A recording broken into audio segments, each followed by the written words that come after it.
talking about it and do something! Suck my dick, Earth, with that bullshit. Really? It's like a gentle hate. Do we have another benevolent star here? Good afternoon. Good afternoon. Are you benevolent? Is your friend? My name is Logan Paul, and I think I'm coming out of the flat earth closet. This is so fucking depressing. I can't be a flat earth person. You can't have it both ways. You can't have a flat earth and things making sense. Good evening, YouTube, and welcome to Gem's Flat Earth Sunday Roast. We're back once again with the show they don't want you to see. In tonight's show, we bring you the very best from the last 2 weeks in Conspiritardia, including lockdown protests in London. They live among us, the Conspiratards of Nottingham. That's where I live, you know. And of course, the major Flat Earth drama of this week, Arwijn's Hangover. All this and more to come in the next 2 hours, so stick around. I am your host, Gem, and joining me, as always, are just some of the cool kids from the Debate Flat Earth and More Discord server. Some of them are alive, some of them are asleep, some of them are deafened, but the Aussies are with us, right guys? Always, and you can never get rid of us. You let us in. We finally... Oh, Kosho's here as well. Good evening to special guests, Digital Demonic Davros and Cypher Zero of the YouTube channel... The NASA Black Site. Thank you very much. No problem. We rehearsed this, you know. Not. Strangely, this feels like the start of one of our things, actually, now that you mention it. Oh, that's good to hear. So, what is the NASA Black Site? What do you do there? Well, you mentioned they and them earlier. We are part of they and them. We are actually the secretive NASA Black Site that runs the whole globe scam. All of you are controlled by us with a little cybernetic chip that we installed if you've ever seen a squirrel running around, that's probably one of ours. It's run by a squirrel hive mind with General Mayhem being their mascot, a little cybernetically enhanced, genetically modified squirrel. He's half flat earther and just insane. Well, fair enough. What more can we say? Todd Allen says... So, yeah. Todd Allen, get your female friend to come and join me, Todd. You're very welcome. Lewis, I sent you an invite, mate. They're all complaining about you guys being Australian. Well, I mean, it was Britain that gave paradise to thieves, wasn't it? It's terrible. It's so racist. I mean, what can I say? What? What? You saying we're a race? What? Well, let's not get... Apparently, we're all... If you're up... Don't forget, Darwin used the term race to describe the different types of cabbages. So I feel it's a term that doesn't have a very definite meaning. Anyway, before we get into that debate, Kosho, tell us about your cookies. Just had a good time, a mouthful. Okay, good. I always like to hear about bakery products. They are I'll tell you what. Very good. Yeah. I'm in the middle of eating waffles as we speak. Oh, waffles. But, well, that's a bakery product. Yeah, it is. But, yeah, so the cookies are going in the oven. I'm going to have about 10 of them. Awesome. In that case, I will say, feel free to make a comment in the chat. If it's interesting or funny, I might even read it out. Or hit the super chat, and I will read it out regardless of it being interesting or funny. I should actually probably rewrite something to say there that's interesting and funny. But until then, I think we should have a clip. What do you think, guys? Oh, absolutely. Yes. I was actually just thinking... I was just thinking, what would happen if you were to get cookie dough and put it in a waffle maker? Cookie dough in a waffle maker. That's not a bad idea at all. I think that would work. It would be delicious. I think that would probably work. Possibly. Well, if there's one thing I am full of, it's good ideas. And, well, the bullshit that goes along with that, but mostly good ideas. I think I'd be inclined to use the oven, though, in the more traditional way. I think. All right, yesterday, once again, there were anti-lockdown protests across London. Here is a short taster, plus a couple of clips. A couple of clips from a smaller protest earlier in the week. Enjoy. And I didn't cue this up, but we're nearly there. Here it comes.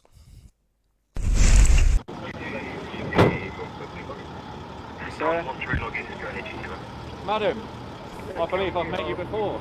In fact, I think you were at the protest last time we were at Hyde Park. The incredibly violent protest where we had to move people on. Okay? So I'm giving you a warning now. I know you're part of the protest today. I've seen you arrive with multiple people from the tube station.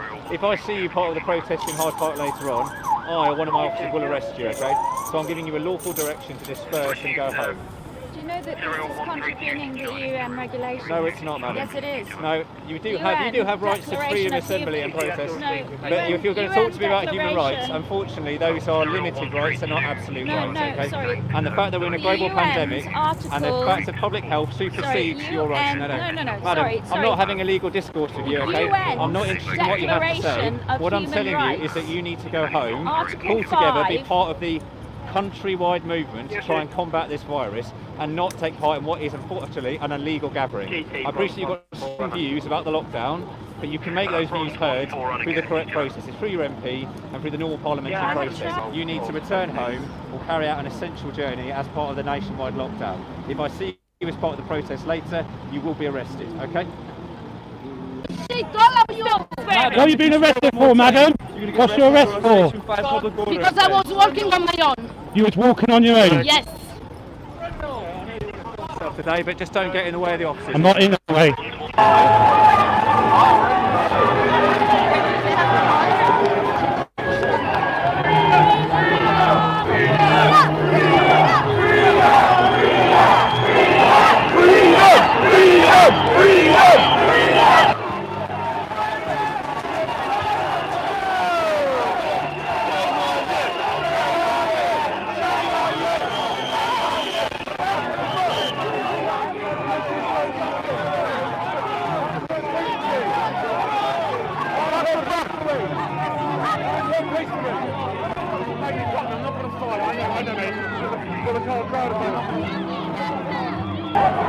Santa, what's your crime?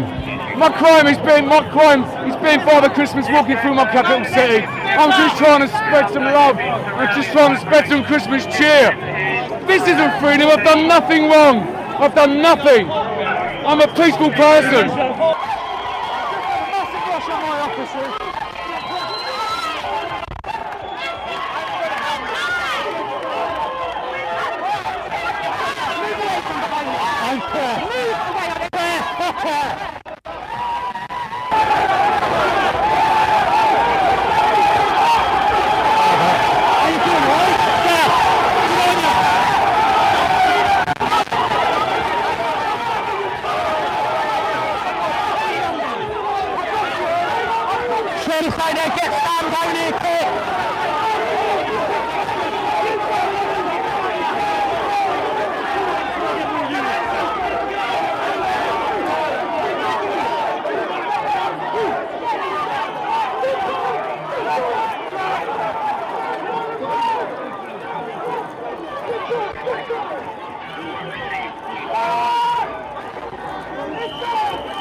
Helmets are going on. Helmets are going on.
Oops.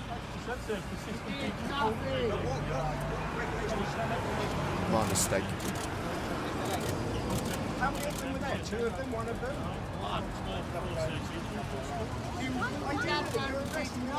You're demonstrating right to protest. This is a disgrace. Well, I will do something. I'm a member of Parliament. This is an absolute disgrace. Yeah. This is a disgrace. She's an old lady. You don't need to obey illegal orders as police officers. You must have mothers. What an outrage. What a disgrace. This is absolute disgrace. That's what's going on. That's what's going on. It doesn't matter what group she's on. She has a fundamental right to protest. Freedom. You're arresting her. She protects people's freedom. Get me? We need to talk about this in Parliament, don't we? It will be talked about in Parliament. Say, who is this lady and how old is Are she? you ready for what you started then? She's in her 60s. Yeah. She's in our group, but I didn't Sorry, Doesn't matter. I'm a member of Parliament for Broxbourne. If somebody find out how old she is, let me know who she is and I'll raise it in Parliament. Yeah? Email me who she is, what she's allegedly done, and email it to Charles Walker. Okay? Point of order, Sir Charles Walker. Madam Deputy Speaker, I have just witnessed an elderly lady peacefully protesting with a handful of other people be arrested and carried spread eagle to a police van just outside the precinct of the House of Commons. This is a disgrace. This is un-British. It is unconstitutional. And this government, our Prime Minister, needs to end these injustices now. Madam Deputy Speaker, will you bring the Prime Minister and or the Home Secretary here today to sort this out? She was an old lady robbed of her dignity for having the courage to protest about having her fundamental rights and those of my constituents and others removed. Well, I thank the Honourable Gentleman for his point of order. I can see that this is obviously an extremely distressing situation. I shall, of course, ensure that the Speaker is aware of the Honourable Gentleman's comments, but I also know that we have ministers here who I'm sure will ensure that his comments are fed back and his very strong views on the incident that happened. Thank you. And that was Sir Charles Walker in Parliament, and I couldn't agree with him more, actually. I don't know what you guys had to say about all of that. Well, it's funny seeing him talking to 10 other politicians. No one said, hear, hear. It's often that way in Parliament anyway, actually, even when there isn't COVID happening. It has its quiet times. But I think, well, I'll tell you what I think. I think that, I think this is ridiculous. I think when you look at what happened yesterday in London, where there were many thousands of people there, and in order to not be arrested, they just kept moving around, and it created havoc all throughout London, where that didn't need to be the case. They could have just had them all in Hyde Park, where there's plenty of room, or something like that. The cost to the taxpayer must be in the tens of millions for the police deployment. There were thousands and thousands of police officers there. That does not come cheap. for each police officer there is on the street, there's a couple more in control rooms and things like that, managing them. It's a vast cost for no reason. Just let these people protest. If they want to protest, just let them protest. It's a democracy. That's part of being in a democracy. Regardless of whether there's a pandemic or a war or whatever is going on, it's part of the democratic process, in my view, and an essential part of it, the right to protest, to call the government to account for what they're doing, to physically hold them to account. And I think that's essential. And I think that removing it in the way that they have done, in a completely inconsistent manner, I might add. For instance, there have been protests, believe it or not, protests against the Nigerian government and corruption in the Nigerian government, where there's a large Nigerian population, particularly in London, who marched, thousands of people, not tens of thousands, but certainly thousands, who marched to the Nigerian embassy. This happened on a couple of occasions. They were all, the police were there. They allowed this to take place. There was no rounding them up, and I just think it's very, very wrong, and it's what I thought would happen. You know, you give the police an inch and they take a mile, and it's not good what we're seeing. Okay. I had a question about the protests, actually, because, you know, I'm in America. So I'm just curious, what exactly is I guess the central purpose of these protests? Is it COVID related? Well, I think, you know, as I've seen them evolve, my criticism of them at first was that there was just this sort of collection of conspiracy theorists, and it really was. There was the QAnons, and there was the flat earthers, and there were anti-vaxxers and Brexiteers, and, you know, all this sort of. But I do think now this was a protest. This one I thought was an anti-lockdown protest, and it didn't seem to be confused in any way with any of these other things for the first time, I think, as I've seen this. And a lot of the people on there, a lot of the people I saw, they were middle-aged, and there were all sorts of people there. There were families there with children. There were all sorts of different people there. This isn't just conspiracy theorists anymore. It's way beyond that, I think. Okay, so it's not because their votes didn't count for the U.S. president. Okay, just making sure. And also, I was going to ask about this comment about because I thought that Parliament guy was. I mean, if he wasn't doing that for votes, and I don't think he was, I think he was probably he was honestly concerned about all that. But is it really un-English, the whole spread eagle thing? Because I don't know if it means the same thing there that it means over here. It means something totally different over here. You sure about that, Ghost? Well, I'm not sure. Usually it's usually referring to something sexual over here. So. Well, I don't think he was referring necessarily to the actual, the means of her arrest, the spread eagle part. Just the fact that she was arrested, and that we have a tradition in this country of celebrating eccentrics, of celebrating people who hold an alternative view and voice it, and that's, and I think that's really what he was talking about, and that we, I hope some of us at least, and it was good to see this hold dear, our right, understand the importance of protest, and where it fits within the democratic process. Well, he's got my vote.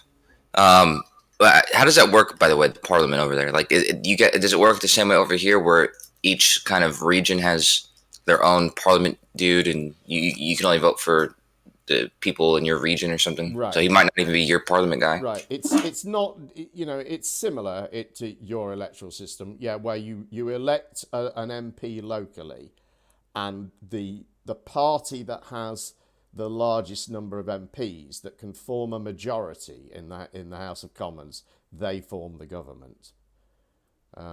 So you're looking to be able to get more than half of the seats in the House of Commons in order to be able to hold a majority. That way, if you try and pass any legislation, as long as you get all of your MPs out to vote, that you can be sure that anything you raise as legislation is going to get passed because you've got enough MPs to pass it. I'm curious about this guy. Do you know more about him? Like, is he somebody? Does he align with your like in other ways? I guess. I mean, he's a Conservative MP, and I wouldn't normally vote Conservative. However, I would say this: that I think we without getting into it too much, I don't think we can rely on our current opposition, our Labour government, to defend things like these essential civil liberties. I don't think that they hold them as dear in the same way that Conservatives do. And this guy is the the deputy chair, I think, of the 1922 committee, which is a sort of a group of what we call backbench MPs. So these are MPs that aren't part of the actual, they don't have a job in government, as it were, in cabinet or anything like that. They aren't in a ministry, but they are, and so he holds quite a lot of swing. The backbenchers can do a lot of damage to a party because they can be, that you aren't always guaranteed their support. A loose cannon sort of thing. Yeah, they can be. Not always. We call them sleepers, though. Yeah, not regularly, perhaps, but it can happen. Anyway, probably don't want to get too much into UK politics, but it was good to see him doing that, and I'm going to write him a letter and thank him for that, because I think that needed to be said. I really do. And I think Kosho wants her phone number.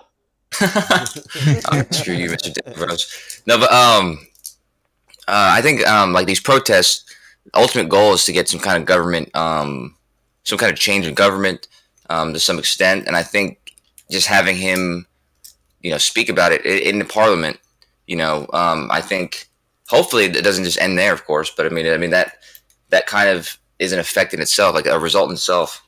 Yeah. Right. I think definitely to have it, because he was pretty pissed off. It's not very often you see an MP that cross, Davros says they call those guys sleepers in Australia. Who in the Australian government is not a sleeper, man? Well, no, we call them because a lot of the time they're just there for head count, right? But then when it comes to an important vote, they're the ones that cross the floor and change something in the country. The bastards. Criminals, all of them. Anyway, I've got a couple of super chats I need to do. Mind you, from Witwit. We do have Arwyn's teddy bear in the chat. Can you hear me, Davros? Sorry, mate. Lag. Right, okay. Witwit says, so happy this insane 2020 is almost over. What could possibly go wrong in 2021?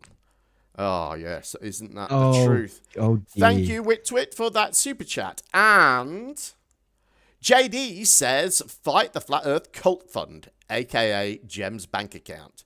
Thank you very much for the super chat, JD. Very much appreciated. And quite a lot of people agreed with me on that, it seems. And some people didn't feel. But, I have a... Yeah, go ahead.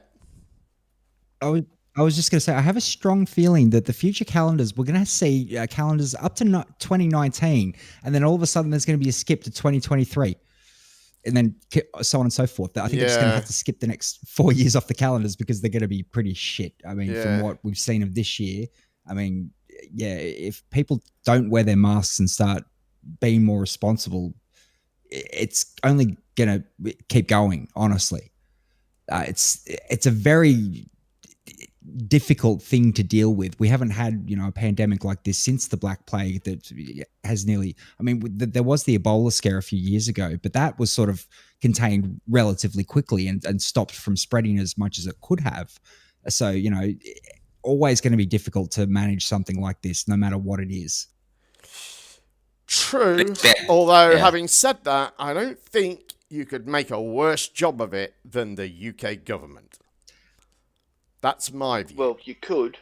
There's the US government. Hate us because you ain't us. So what about the important issue? Oh, welcome, Curved. It's good to see you. Hey, Curved. Hey there.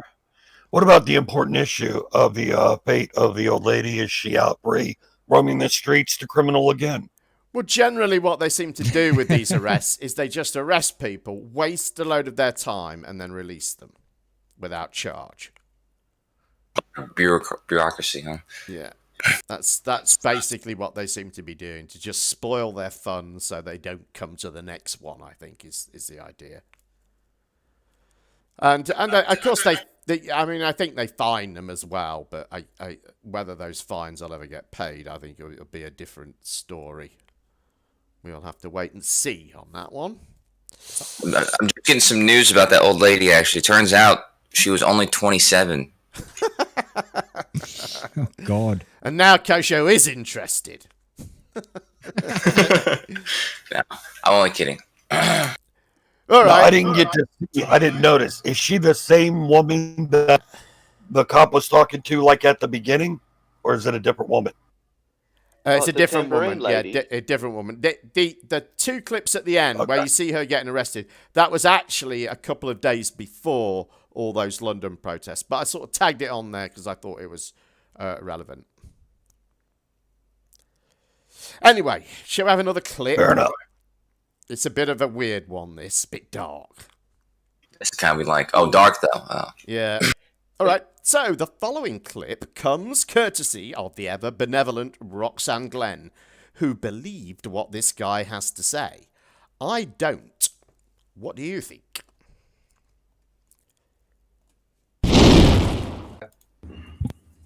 Good afternoon, people.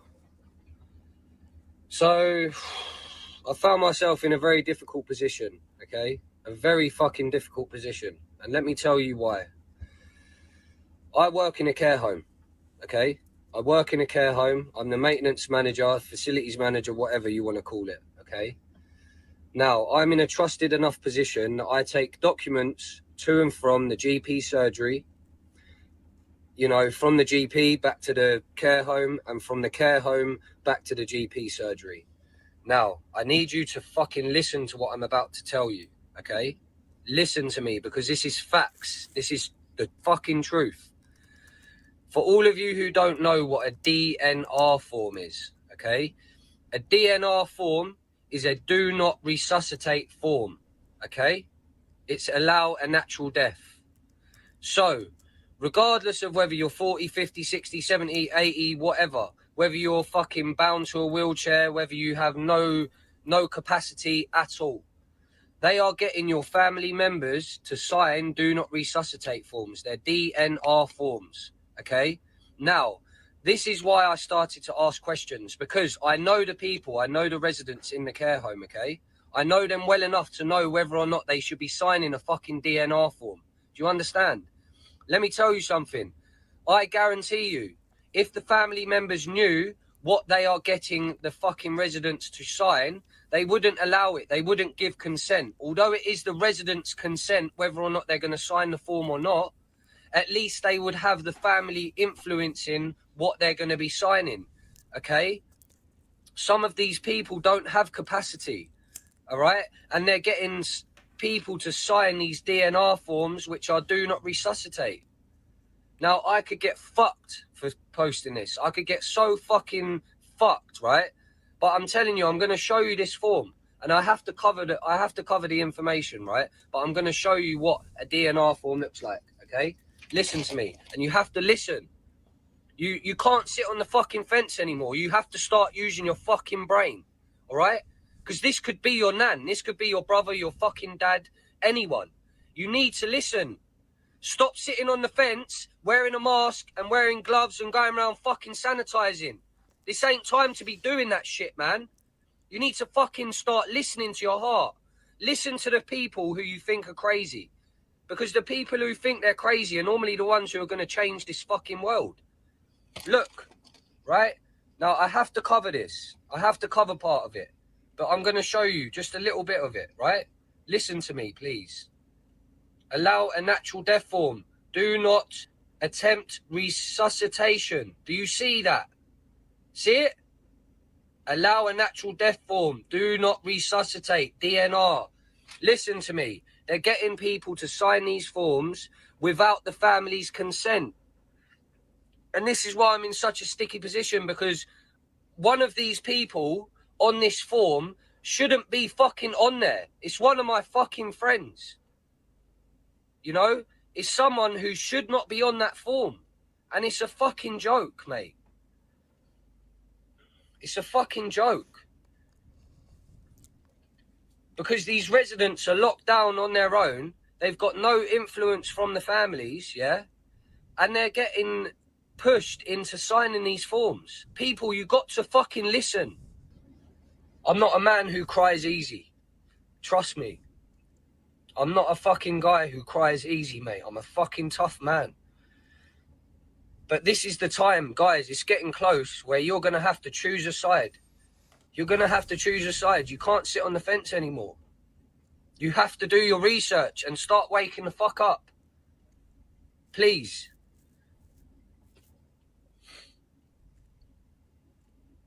I heard Kate Shimarani, Mark Still, all of these great people who are talking facts and people are shutting them down, calling them conspiracy theorists. This is not a conspiracy, mate. Look, this is in my fucking hands. I'm sorry I've got to cover things up. I've got to cover my company name. That is the form, mate. I got 4 of them right here next to me.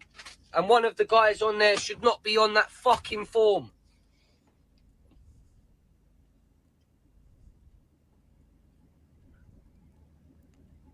I don't know what to do. I can't not give it in, obviously. Do I post this video? Do I risk my fucking job? I got 3 kids, 1 on the way, man. I'm going to have 4 kids, father of 4 kids. And look at the position I'm in now. That was an interesting one. I don't know how you managed to get to the end of it before I did. Oh, sorry, did I get to the end of it? Apparently. I might be slightly ahead. Apparently it got to Australia very quicker than it left my computer.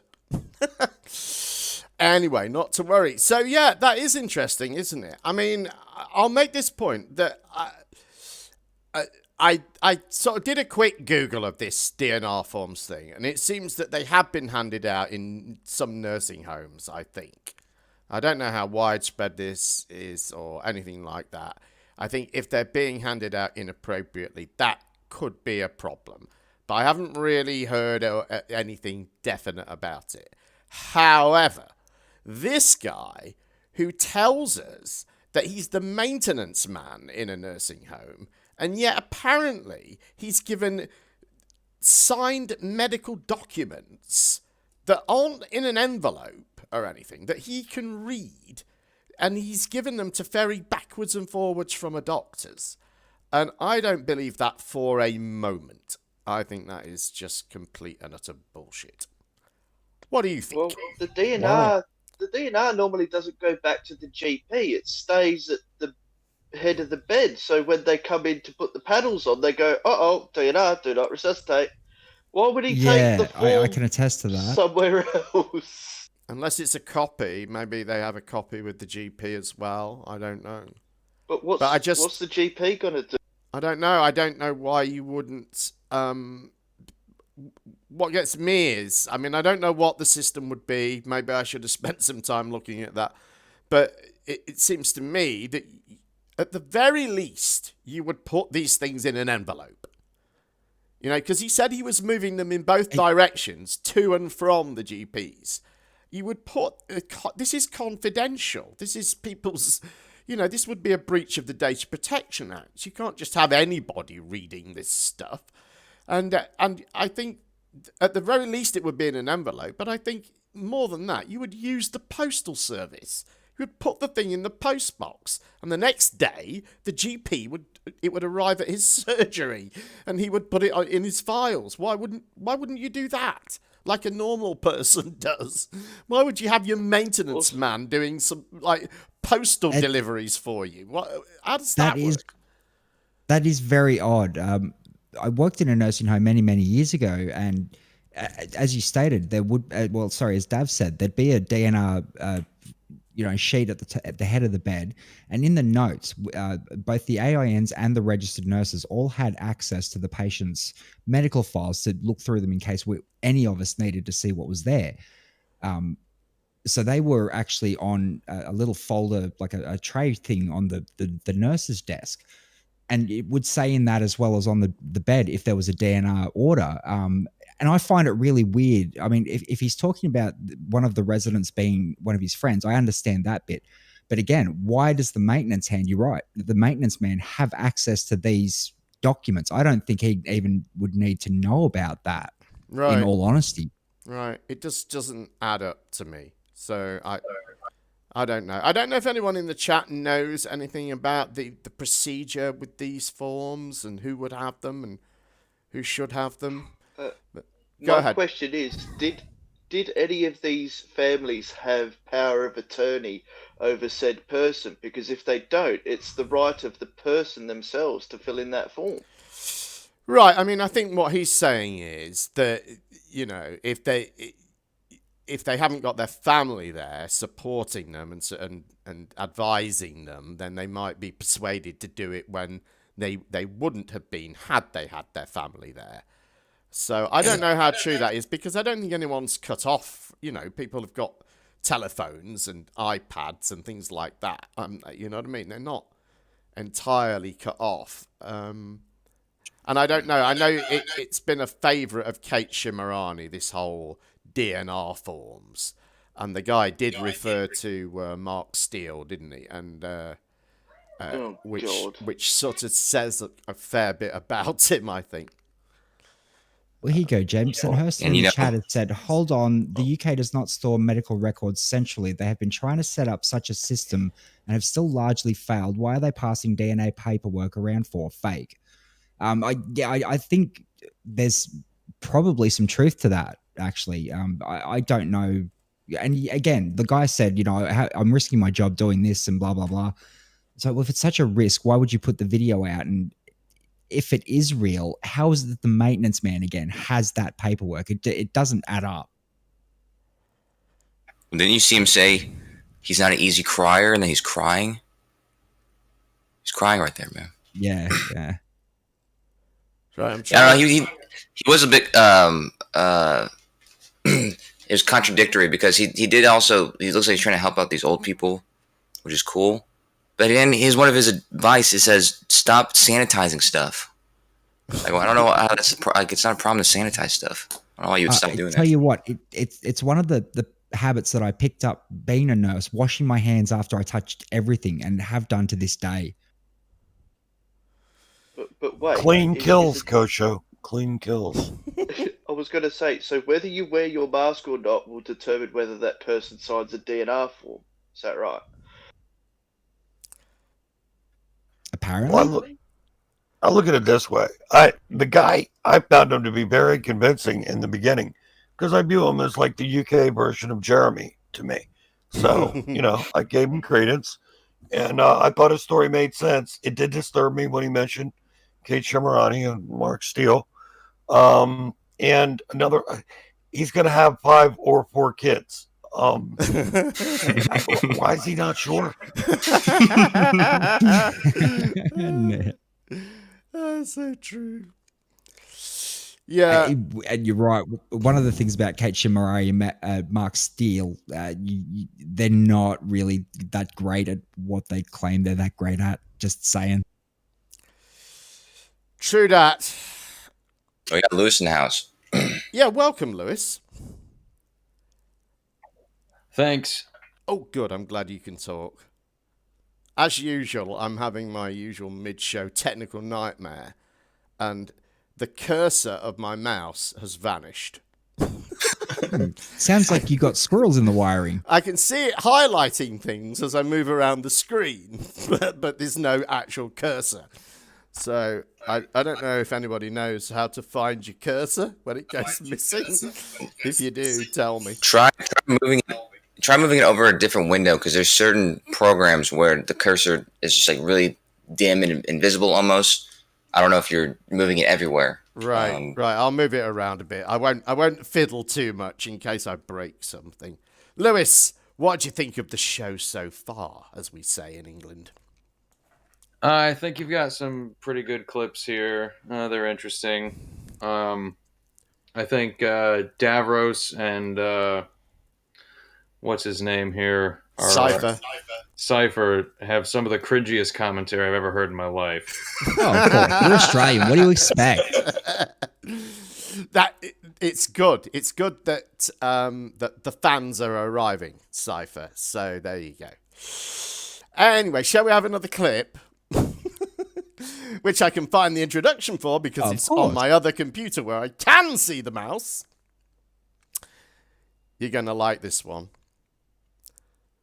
Maybe not. The next clip I couldn't resist including because it's freedom-fighting participants all hail from the home of Robin Hood, which also happens to be where I live, courtesy, again, of the ever-benevolent Roxanne Glenn.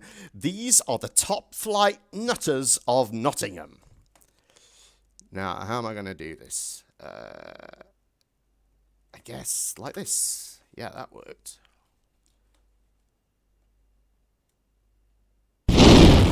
I'm a man, I have a backbone, and I've got a peer, and I will say, no, not me, Doc. I'm getting May there, I guys. ask you, do you think that you had more time to discern fact from fiction through the lockdown? 100%, without a shadow of a doubt. So hi everyone, I'm Riz from Nottingham, and basically I met Roxanne and Jason and a few others when they came to Nottingham in 2018. I'm sorry, guys. I will get there. And then when this COVID thing came around, there it is. Again, I was in that same dilemma. I was saying, this is fake. I knew it was coming. And who do I go to? Who do I get to help me? And the same person that helped me 2 years ago came and helped me again. It was Jason Disbury from down south who came to Nottingham, my own city. So he came all the way 200 miles from down south. On that one. Yeah, shout out to Jason. He came to Nottingham and he came with a team of people, brought hundreds of people to Nottingham to expose this lie, which is COVID.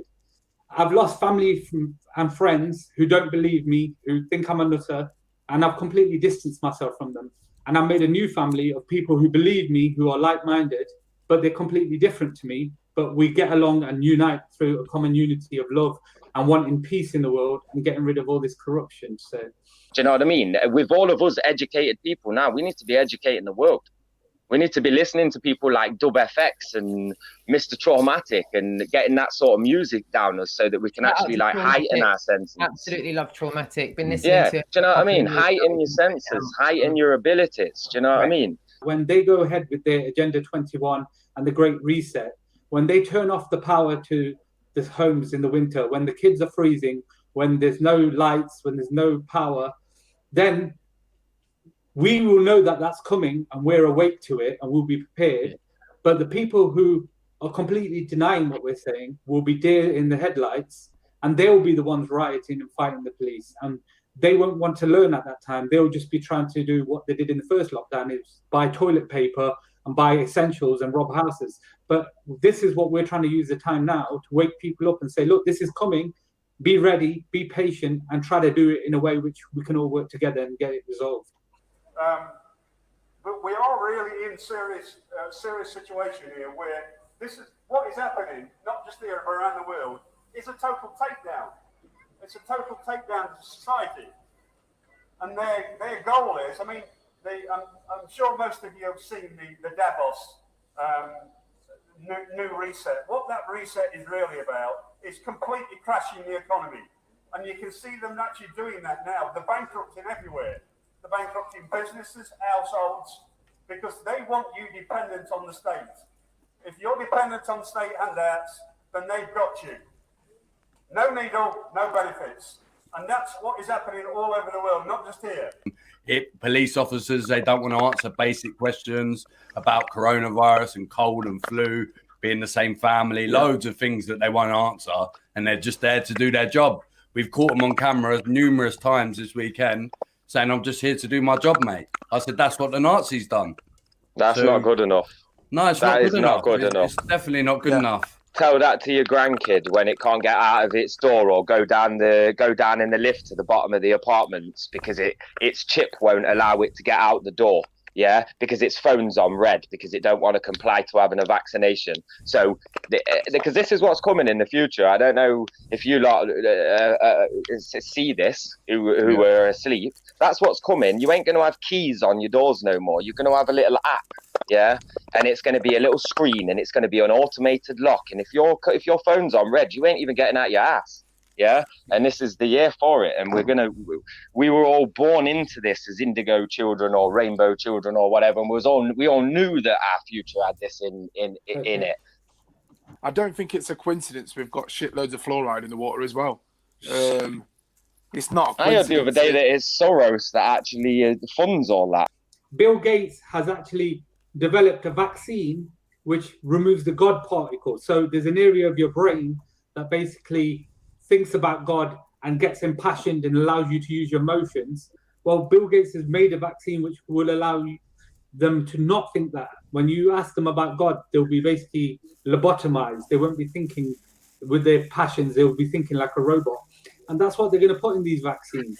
There's magic that goes on inside of us that people can't explain and can't understand, yeah? And we still are looking at these concoctions of heavy metals which we know do bad for our system, for our pineal gland, or pineal gland, or however you lot say it. But we know that it's bad for most parts of the body, and yet we're happy to let some doo-doo, like Pete said, wants to populate the planet. We're happy for him to chuck them all in a thing with baby fetuses and stuff like that. What is going on, guys? Because you sound like you know it to a level. You know it to the point in where you probably know about the 5G and the 5G masts and the things that they're talking about. Some people who are just waking up, they ain't got a clue about all this. But that's weaponry. That's a weapon system. And like the police and the army, they ain't got a clue about this stuff. The biggest one that we all argue over with conspiracy theories, and I'll tell you this now, this will either, you'll see your viewings either drop now or not, will be flat and round Earth. Yeah? Biggest debate.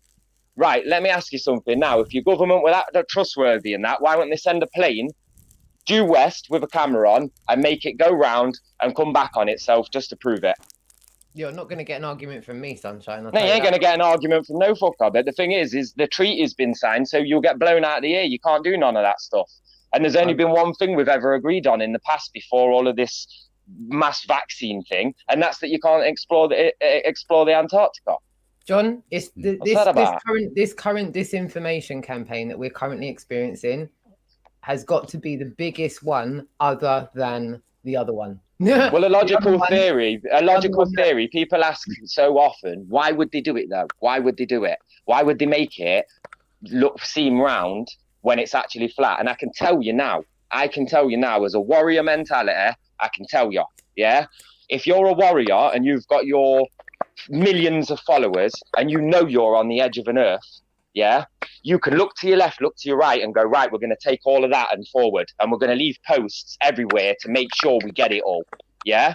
You're not going to think an attack's going to come from, because on a flat plane, someone can't come from around there or around there. But on a ball, you can be attacked from every angle. So it stops the warrior mentality thinking, let's go and claim all this land. Right. It does. It stops conquerors. It stops people conquering. But now, this day and age, we don't want to conquer. None of us want to conquer. We want to come together for love, peace, and transparency. Now, just think, I could be in a position where I ended up delivering hamburgers to these people or something like that, you know? I mean, that's the danger I am in here. And you guys can help by giving me loads of money so I don't have to deliver hamburgers anymore. Hang on. But you've got to be a warrior mentalist dude with lots of people, followers, and you've got to get a plane that go west, go all the way around, come back on it. So why would it go west? You know, I've done that. I've been Why on did the plane go south? It's a violation of the treaty, man. You cannot go west, young man. Yeah. He wasn't a very experienced flat earther, that one. I don't think he'd really thought that one through, you know. Well, to be honest, when does a flat earther really think anything through? I know, but I've never heard one make that argument before. He's a sort of good point. He's a sort of a secondary flat earther, you know. He's got other conspiracies first, but he'll have that one as well because it's a conspiracy, you know. Yeah, we're picking on the low-hanging fruit here right now. Let's go to the top dog there and think about what he said. Bill Gates, vaccine, remove the God particle from your brain. Yeah, I mean, that was just... Tackle that. Yeah, that was a good one. It's a real conspiracy, the Higgs boson. I don't hear anybody laughing now. I think there's a sort of confusion of ideas there, I think, wasn't there? Isn't there some research where did they identify the part of the brain associated with religious belief? Or so is that what he's getting mixed up with? And then obviously the Higgs and you know, is that, I don't know, maybe not. Quite possibly. I don't think they could vaccinate away God from your brain. Just the particle. Not all of God, just God particle. I mean, I'm sure there are some people who would love to try, but I haven't heard anything about them being able to do that. So I'd be interested to see what he was looking at. Right. There was that hoax video. It just sounds like he's confusing like physics and biology and conspiracies together, and he's invented his own. Now, there's more to it. There's that hoax video from the Pentagon or something like that, or from some government type looking meeting. I think they even dubbed in the sound where they made it look like they were discussing military plans to get rid of or some way to make people not believe in God through their minds. Right, Tim Osmond says it wasn't even Bill Gates. It was a disinfo conspiracy video debunked long ago. So I guess you're probably talking about the same thing, are you, Curved? I think. Yeah, I think so. Well, thank the gods for Curved and Tim Osmond. Because I remember that coming from like a thought experiment or like a sort of a questioning thing that people have asked anti-vaxxers. I didn't think it came from a real thing, but that does ring a bell. I was gonna say though, I don't know if you guys noticed this, but was Rizla on that panel? One of the guys was named Riz or Rizla. No, it was just called Riz. Yeah. So Yeah, he Rizla. uses a voice changer on here. Yeah, it did seem like a different voice. Yeah. I know that they did a shout out to that new rap song at the end there, asking why would they lie. Oh, yeah. You know what? I was thinking about, I meant to put that on tonight and didn't. But it is, I thought it is ridiculously long, isn't it? So maybe. Yeah, you can cut out the bad parts, but then it might only be 30 seconds. Yeah. Maybe. I think the core of what they said actually is true, though. I think there is a push to make vaccines mandatory, and if you don't get the vaccine, you'll lose ability to work in different places and take public transportation. I think that's absolutely something that we can expect. Yeah, and I we think already have that here. That is very worrying, I think. Very worrying. We have that here with public schools. If you don't have your children vaccinated, you actually have to sign a form that states whether or not your children are vaccinated. And if your child is not, children who can't be vaccinated can't go to that school. Yeah, I think that's wrong. No, it's like children who have leukemia and other things where their blood immunity is compromised. They can't go to that school. They have to go somewhere else where they've got a higher vaccination rate, which is screwed, but unfortunately they're the ones that suffer for it. I just think you should educate people to be vaccinated, and some people will look at the information that's available and decide that they don't want to do it, and they are absolutely within their rights to do that. And I think, we should respect that right, and I don't think we should limit people's, whether they can hold a certain job or go to a certain school or anything like that because they've decided there's a risk. There's a risk attached to a vaccine. It's a very, very small one statistically, but it's a risk. And I know this from my own.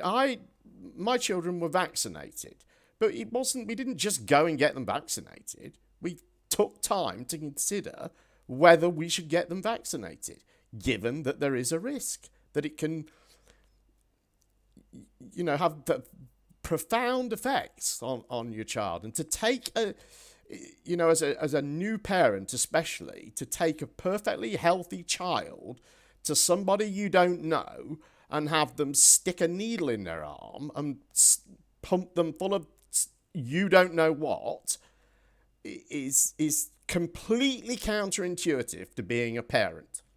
And I can absolutely understand why people don't do it. And I think it's absolutely their right not to. And I wish they would do it, but it's none of my business what they do. I think it's wrong to clump them all in the same basket, like all vaccines. Like you said, like you kind of weighed the decision when you had kids and everything. And I think, you kind of got to look at each one and its merit and see if it's necessary or if it's safe, and then go from there. But I was going to ask about the thing that Lewis had said about them possibly restricting, certain avenues, like, taking the bus or, getting a job. And I just got my ID renewed. And when I was doing that, here in the States, there was a thing that said, like, you have to get a real ID. Pretty soon they're going to make it mandatory. Like, you have to have a real ID to get on a plane or something like that. Yeah. I'm really familiar with the real ID, but I was curious if, like, they would be able to, like, have something in, like, if you, like, on your real ID, it would be able to tell you if you've had that vaccine or not. Because definitely if they were doing something like that, that would be worrisome. The technology's in place to make that ID system happen, so that's possible, and there's lots of people who want to make that into a reality, and there's a lot of public support for that idea. So it's not going to be surprising to me if that happens. Yeah. One thing that I like to say when they say, oh, they're going to put a chip in us and track us and everything else, it's like, well, you've got a phone, don't you? They already do that. They've already got all your personal details, your bank details in them, your PayPal, your eBay account, everything that you could possibly need in your life is on your phone nowadays. So, I mean, it's already sort of happened. We don't have a chip under the skin that does all of the things that the phone does.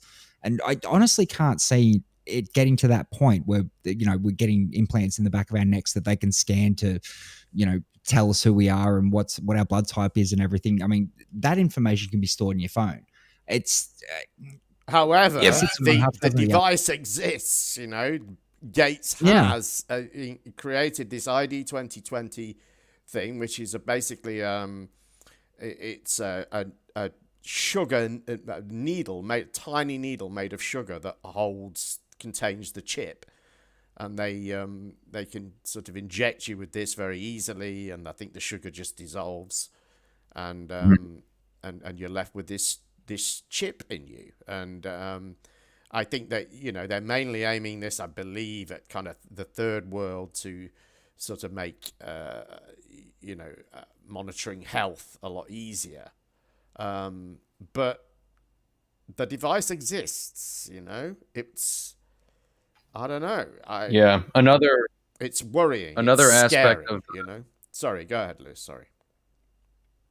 The another aspect of ID 2020 is that all of your it's a international ID system. So all of your medical records are associated with this ID. It's going to be a massive database that any country, any medical professional in the world would be able to access. No matter what country you're from, it's going to have all of your details, and all of those details can be retrieved by using your biometrics as well. So you don't have to carry an ID paper or an ID card. They just have your fingerprints, your retina scan, whatever biometrics they've got on file as being associated with your records. And they can use those to find out everything about you. And so, you know, this idea will be sold as a great thing, and it will have many advantages. One of the advantages would just be that, oh, well, if you don't have your papers and you're injured and you're in a hospital, well, they don't need you to be conscious in order to treat you and find out what other pre-existing conditions you have or what other problems you have. They can just, they'll look up your records from your fingerprints or whatever, and they'll know what the problems with you are, and they can use that to treat you. And you know, that makes the medicating people and treating people much easier, but it also means that they're going to be in a very powerful position to tell certain people, you know, if you like the vaccine thing, for example, if you don't have a vaccine, you can't work at our company, and or you can't take an airplane, or you can't take a train, right? And you know, the choice that businesses will be faced with is, do you want to accept responsibility for providing a service to people that kills people? Because that's essentially the option they're going to be faced with. And every single business, especially the big ones, are always going to say, no, we want to minimize that risk to ourselves. Yeah. It's very Chinese. I mean that in a sense of, I just remember when COVID first started, wasn't there like a celebrity who was, or he's like a fighter or something, he was talking out against the government and what they were putting in place as far as the lockdown, and he was complaining about something, I forget what it was, but then he wasn't, he was restricted from leaving the country after making comments like that. And so it's like, yeah, what Lewis is saying, like you know, you could see some potential benefits there, but you can also see, you know, in the wrong hands, or, you know, you just need somebody with like some bad actors, and you know, they can start restricting how you move, basically, just based on whatever, you know, based on if you don't take the vaccine, based on this or that.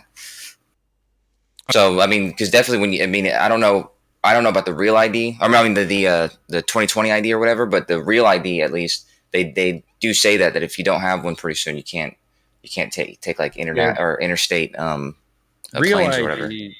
Real ID is like really small potatoes. That's not anything like ID 2020. That's just, if you look at your driver's license and you've got a little gold star on there, you've got real ID. Yeah, because that chip in there, right? Yeah, it doesn't mean you're a Jew. It's scary. It is scary, and I guess in a way, one of the scariest things for me is that I'm finding myself agreeing with conspiracy theorists on this. Yeah, knowing how much hatred you're gonna get for that, right? And this, you can see as well from what you've been saying, Lewis. There's outright confusion in the chat. People confused that you're saying what you're saying, and also people who think I'm a flat earther and are disgusted by my flat earthism for some reason. It's all a big melee in there. Shall we have a clip? No, let's continue on. We don't really need to worry about what people think of us. No, that's true. That's true. And yes, we better not. Now for our regular look at the very strange world of those 17th letter of the alphabet people. Here is Freak Sense TV with, amongst other things, some unusual views on the Second World War. I was awoken. I always knew that there was horrors and evils in this world, but to the extent of it, I didn't know how deep it went until the Rona pandemic. That's when everything kind of kicked into hyperdrive for me, and I was exposed to the absolute darkness and depravity that this world has been under for not just hundreds of years, but thousands of years. And again, it's our assertion that Gene Roddenberry in Star Trek was a great patriot, and in fact, probably through the second series, which is Star Trek: The Next Generation and Captain Picard, the character of Q was very, very much a nod and a connection to this higher truth, this higher story. Everything that organized society has taught us is a lie. And so now your world is upside down, because we're not kidding. Everything. So you live on a spinning ball, and there's no proof of it, and they've got all the technology in the world and people on the moon and stuff, and there's no legitimate proof of it, and the name of their god is ball, and we live on a spinning, wobbling ball, when the Bible, the Bhagavad Gita, the Quran, all of the ancient texts, all ancient cultures, all taught and said that the earth has never once moved and is protected by a firmament. So this is right down to the core of everything that they've lied to us. You know nothing about the truth of World War II, and it's 75 years old. There's virtually one person in every single family that has a deep, profound connection to World War II, and we know virtually no truth about World War II.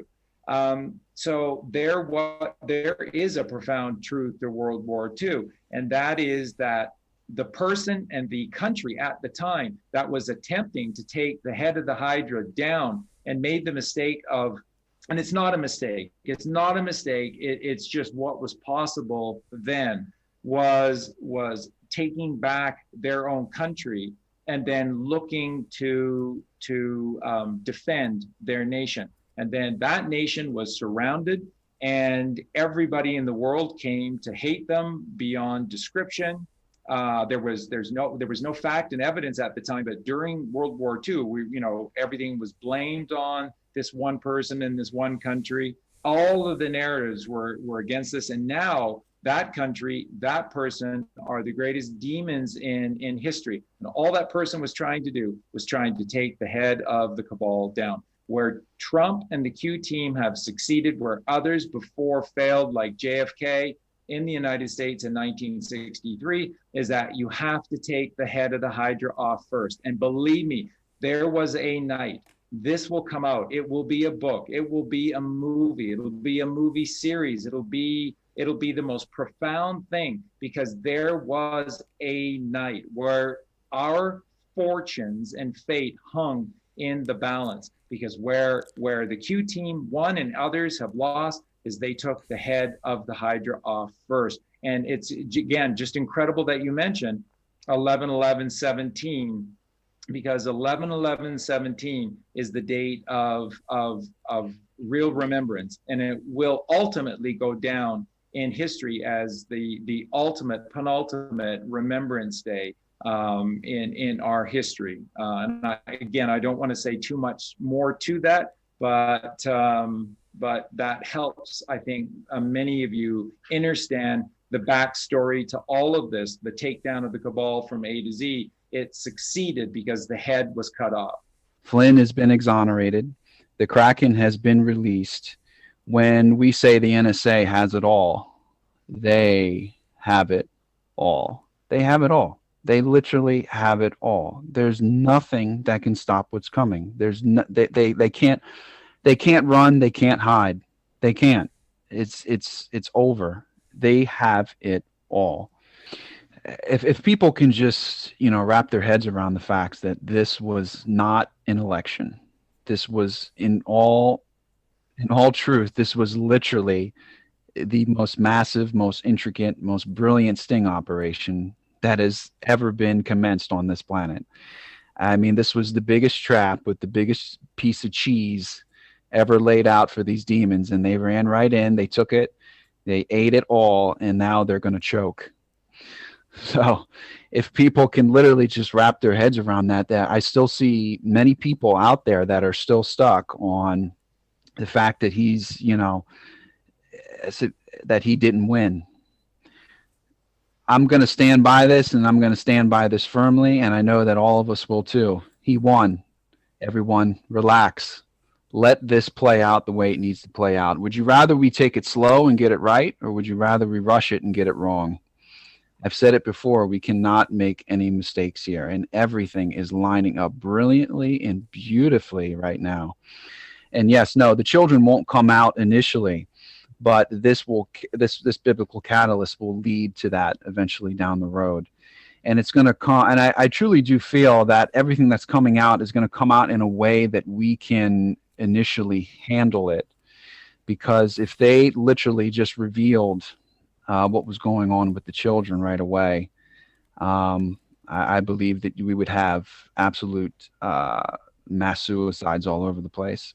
Trump is the most powerful person in the most powerful man in the world. But it's not just that. He's not the most powerful man in the United States. He's the most powerful man in the world. But it's not just that. There's never, ever been a man on this earth that has ever been bestowed with this many powers. So, interesting, I thought, what you had to say about the Second World War. Seems Hitler is just misunderstood. Well, I have a quick question about that. Did they realize that Hitler wasn't in fact German? He was Austrian. Yes. I don't think they did. This Hydra thing, right? So, if they're talking the Hydra that's from the Bible, if they're talking about the one that comes up, which head are they cutting off? Because depending which bit, it's either 3 or 7 heads, or it might not even be a snake. Is there a Hydra in the Bible? I know there's a behemoth. I don't know. These are Q people. They think Trump's the almighty. Kosho will know. What are your thoughts, Kosho? Well, firstly, Hitler, misunderstood? I think, that part was kind of confusing, only because I was like, okay, Charlie Freak, what do you know about World War II? And he says that he was just protecting or defending their country, or they wanted their country back. But I thought World War II basically started when he invaded other countries. So I mean, Poland. Yeah, right, and then eventually France, and so I mean, he did seem to overlook that somewhat, didn't he? Yeah, it doesn't seem like a defense strategy, more like a offensive strategy. But regardless of that, I was also curious about what the other guy, the Galactic Greg, they have really funny names. But yeah, I was curious about what he said about how the Q people had done what Hitler attempted or didn't do, and that's cut off the head of the Hydra. And I didn't even know what he was referring to. It sounds very worrisome. No, well, I know. Well, this is how they talk in Q all the time. They've always, just done this, and they always talk in this sort of way. That no one can escape now. They've got nowhere to hide, and it's happening, and you know what I mean. It's always just on the brink of happening. And it seems also a bit. Them. Yeah, go ahead. Yeah, them was brought up, of course, because the NSA's got everything. That means they have everything. Oh, right, yeah. But yeah, with the what was I saying? With the Q people, they're always, like you said, they're always kind of like anticipating something, or it's like, oh, wait you see what happens next. And it's like, at this point, I don't want to start getting into the election and the results of that and all that, but I can't understand why he's like, his optimism is like, oh, you guys just wait and see what happens.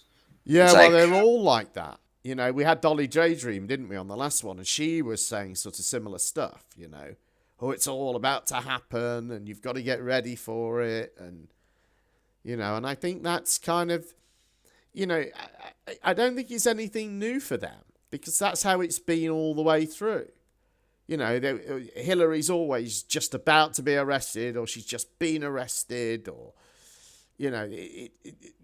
these thousands of sealed indictments are about to be, unsealed, and that it constantly makes these promises of these earth-shattering events that are about to happen. And so they're just continuing to do that, and there's nothing really that stops them,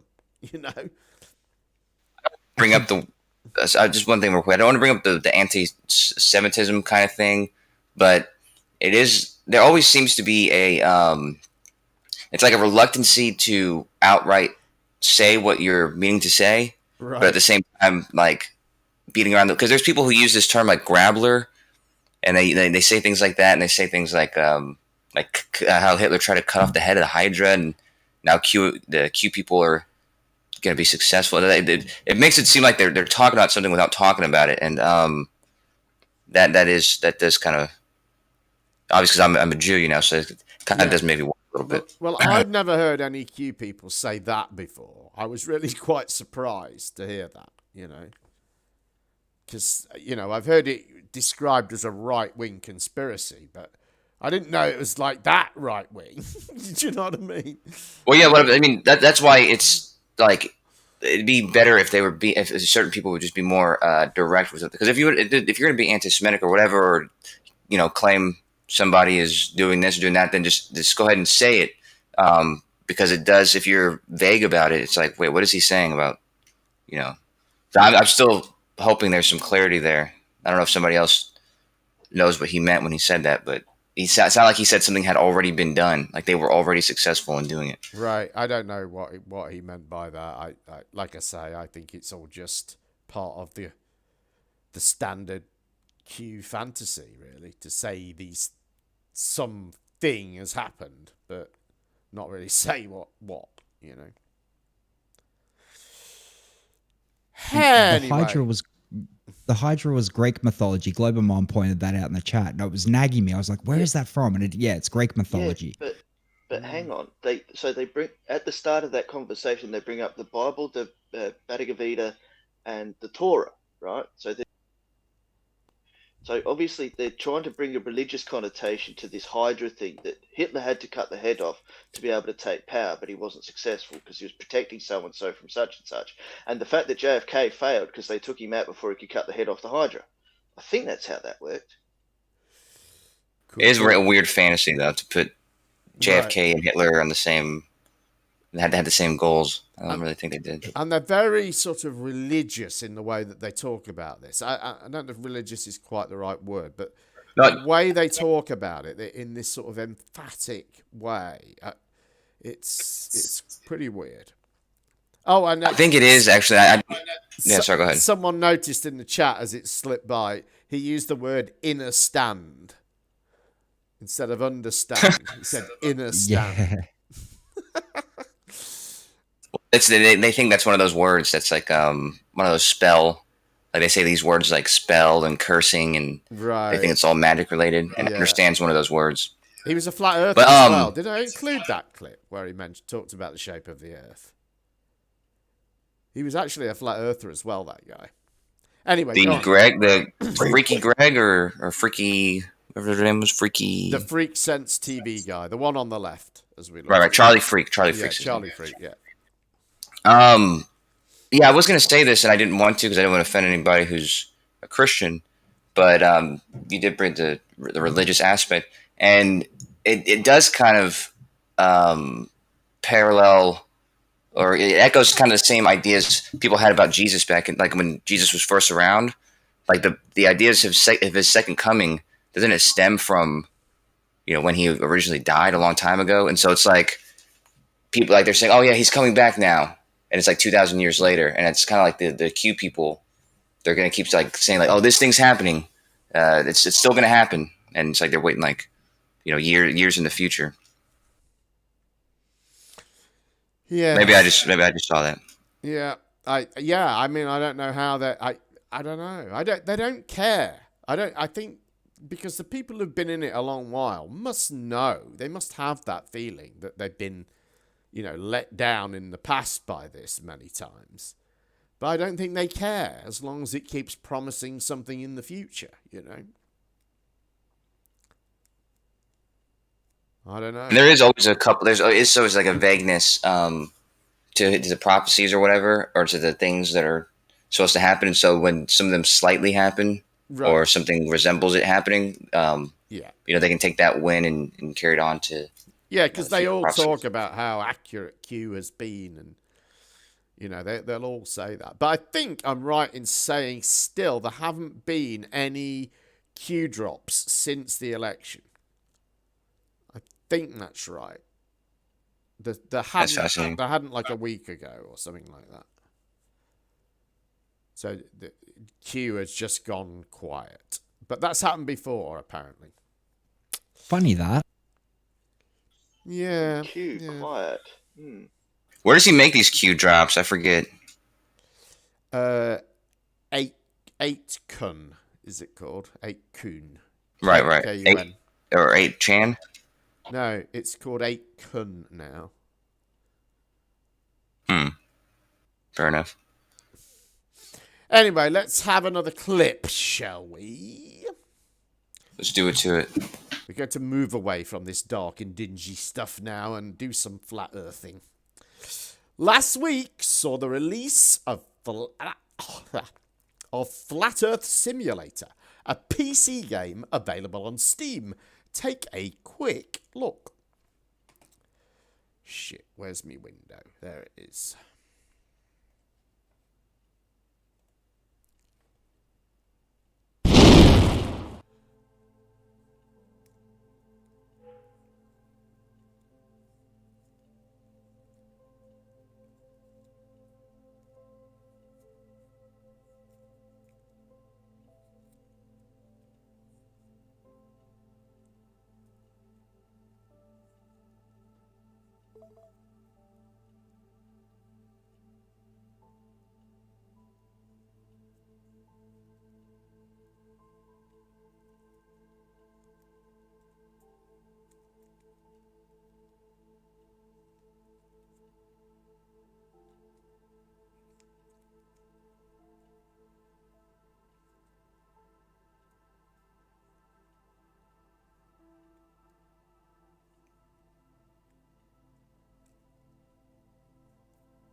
The Sun.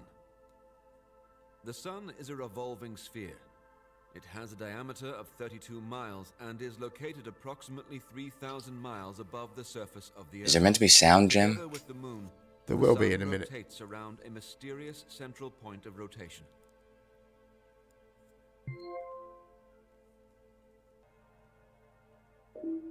The atmoplane. The atmoplane, or atmolayer, is a series of gas layers above the inhabited part of the Earth. If the Earth is finite, as shown in this model, the atmoplane gets thinner and less dense towards the edges, where the Arctic ice wall stops the atmoplane from flowing off the edge. If the infinite Earth hypothesis is true, the atmoplane would possibly extend as infinitely as the Earth does. Space programs. In the 1950s, during the Cold War, the two opposing blocs of the totalitarian USSR and the free world under the leadership of the United States started the competition of the supposed space race. There is no flat Earth conspiracy, but a fake space flight cabal that uses the illusion of space travel to make trillions worldwide.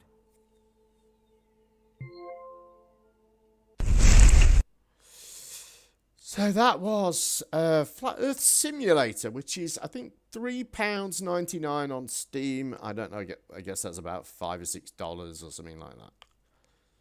So, Kosho, Yeah, I think I already... Kosho, could you hear it? Did you hear any of the commentary bits? Yeah, it was very quiet though. At the beginning, I didn't hear anything. Yeah, there was just a bit of backgroundy music at the beginning. It was pretty quiet, so I thought you hadn't got to that.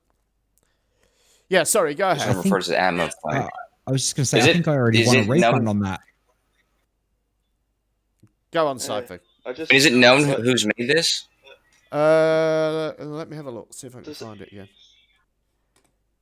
Talk amongst you. But yeah, no, I was just saying, I think I already won a refund on it. Yeah, does it have physics involved? Because when he made that sun big, that would have caused a major gravitational field that would have messed up that disc underneath. Yeah, no, I don't think it was supposed to be physics in that sense. So Yeah, because I doubt a flat earther had made this though. To think about, because they they know better than to set themselves up for an easy debunk. It's not hard to tear that apart, of course. And the popular idea is that the Earth is the floor of the universe. So I don't think they would have it floating in space. The makers are called The Truth Tellers, and this is the only one that they've got on Steam, as far as I can see. I mean, I don't know why you wouldn't believe a flat earther made that. Well, I have no problem believing that at all.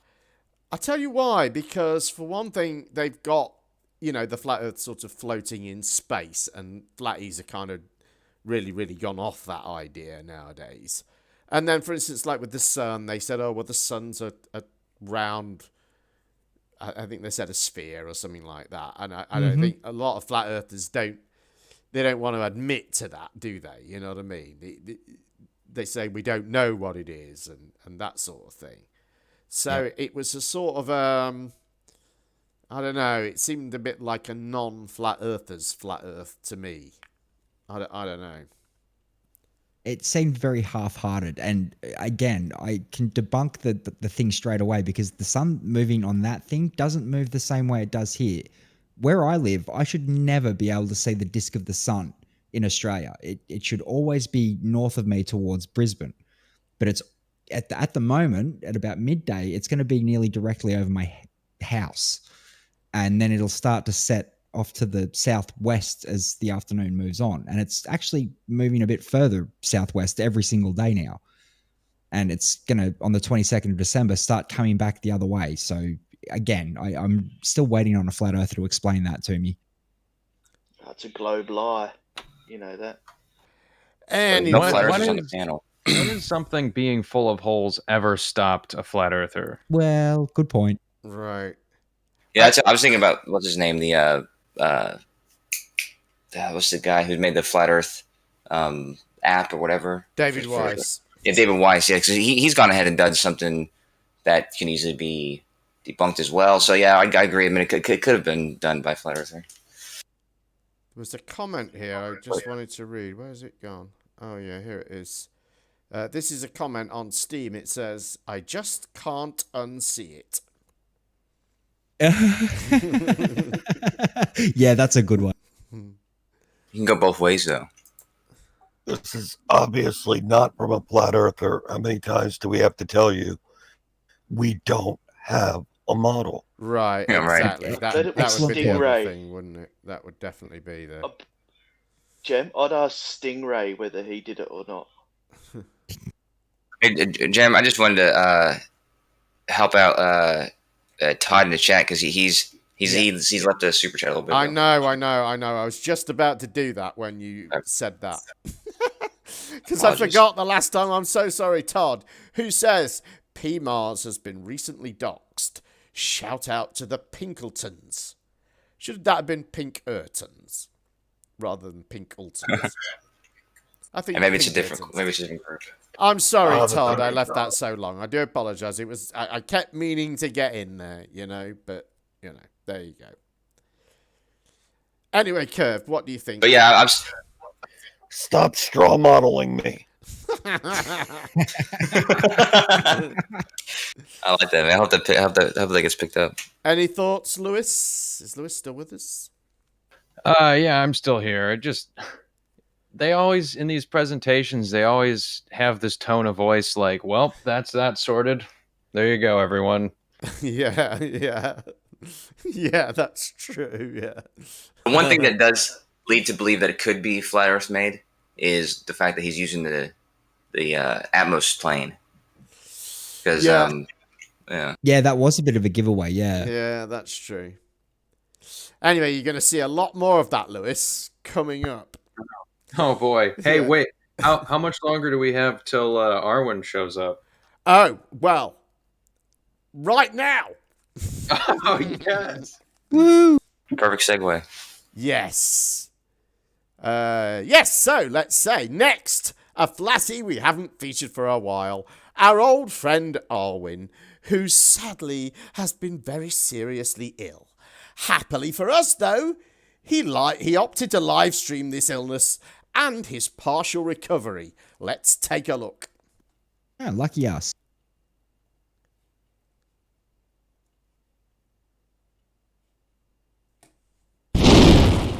Today I'm doing this show pretty much just to say hello, guys. I'm still alive, sort of. Cause, yeah, yesterday no show. Cause I got really fucking sick. Never experienced anything like this before. It's that I'm such a trust on yourself, it'll be okay guy. Otherwise I would have probably been brought to the hospital at some point. Right. They did ask me.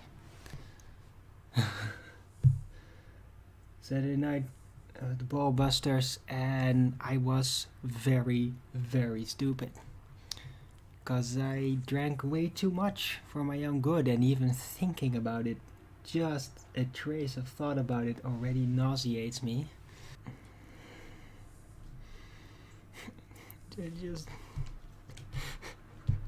I want to be better. It's so terrible. It's just...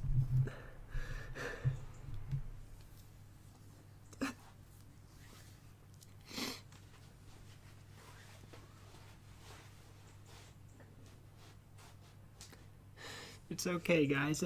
Maybe I just need to, like, share. Yesterday, I was much worse than this. Can you imagine? At times, I was so stressed out. I couldn't even get up from my bed.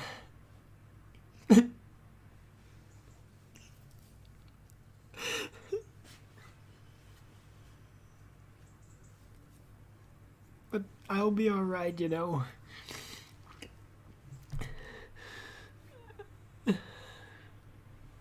I wasn't completely alone. There were our roommates who were kind of nice, and I called my dad, and my healer helped out some and all that, so it's not completely alone. It's just that when you feel like this, I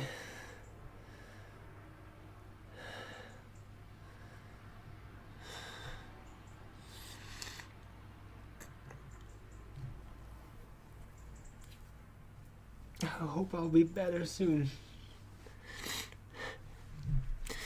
But at least that now you know, guys know that when I don't do a show,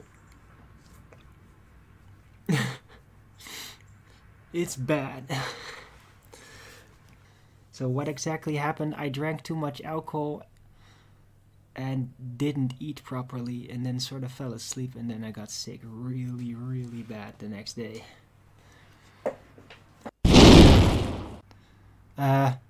Yeah, I'm starting late because, seriously, I thought, I'm gonna take a therapeutic shower, and the freaking shower broke. It sounds crazy. I've taken over 40 showers in the last 6 days. Oh, really? I cried because I had a hangover? Well, I cried because I had vomited constantly, roughly every 45 minutes or an hour, non-stop, for over 24 hours. You would freaking commit suicide, buddy. You try and get out of that. I thought I was gonna die. Okay, go fuck yourself, you fucking piece of shit. Kill yourself. Kill yourself. Niladri Bane J, you fucking piece of shit. Half of humanity in the West is literally 100% demonically possessed. 100%. And they drive only for one thing: extinction. Extinction of everything. They are all fucking out of their minds. Horror trolls. Nothing but Ahriman and death.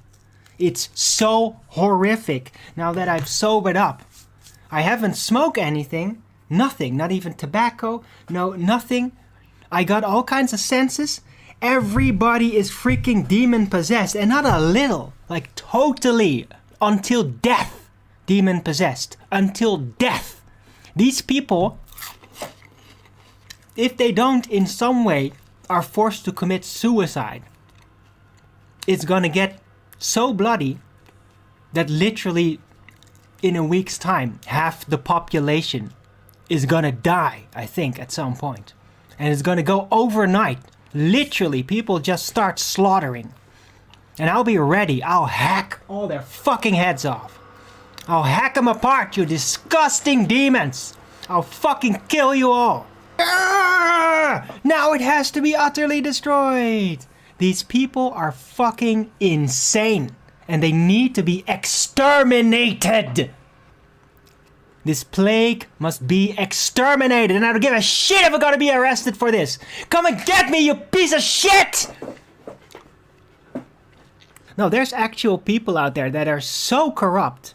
So unbelievably corrupt. They should be on live reports. Approached by people with guns. And then executed live!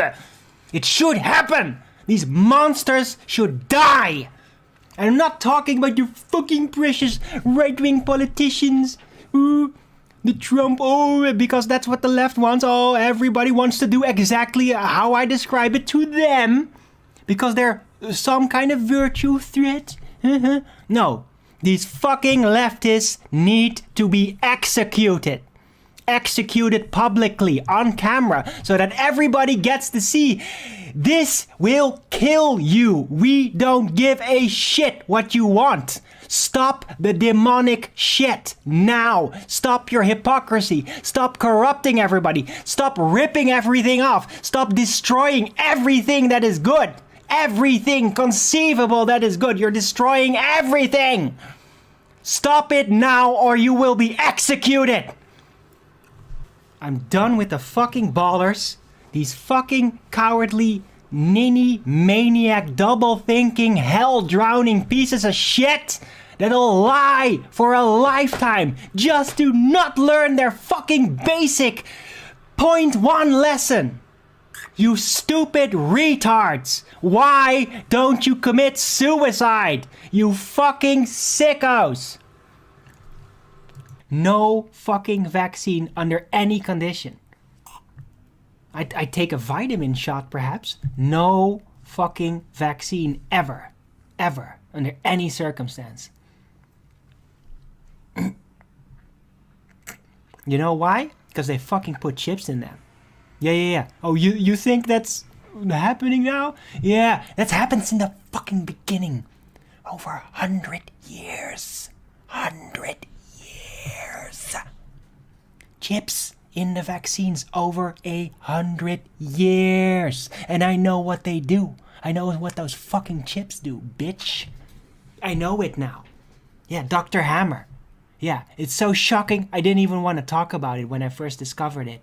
Yeah, we all got chips in us. I got fucking chips in me. And not like, ooh, electronic chip. No, it's way more complicated than that. It's just a microfilament of a certain metal that they can use as an antenna, and you got it in you. Yeah. If you are going to come into my place, in my space, and try to force vaccine me, I will kill you. Not wound you, I will kill you, finish you off. In some way, either break your neck, slit your throat, bash your head in. I don't care, but I will make sure you die. Just so you know.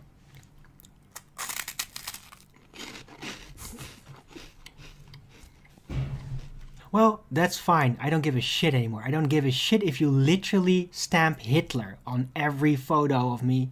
I don't care. You know what? I'd be proud to embrace that in this fucking world. With these fucking people and this culture.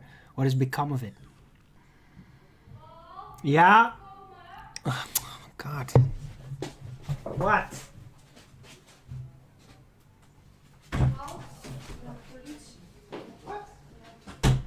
Really?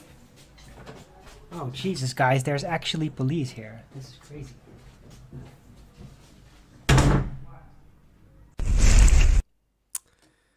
And that was Arwijn. Look, he live streamed it. He's fair game, in my opinion. Yeah, I mean, at the start, I was definitely like feeling sorry for him, but then that sudden turn on a dime. I really think the poor guy needs help. In all honesty, and a good group of friends that isn't Nathan Oakley and the echo chamber over there. Yeah, I don't think someone needs to teach him how to drink alcohol properly. Yeah, obviously he needs help. Look what crushing a entire 4-pack of wine coolers did to the guy. Yeah. Yeah, I know. Right? Yeah, 40 showers. I mean, I don't know if that would make me kill myself. That seems like it seems just a bad hangover, man. It's not that big of a deal. But regardless of his hangover, I think it's good that you played this clip, though, Jen, because he said himself that he's not even going to warn vaccinators. He's not even going to warn them. He's just going to kill them. Right. So at least we put the message out there so that they can know before they enter his space or whatever they're going to do to force vaccinate him. I don't know who called the cops, but somebody called the cops, and he sounds shocked. He was actually quite pleased that the police were called. He seemed.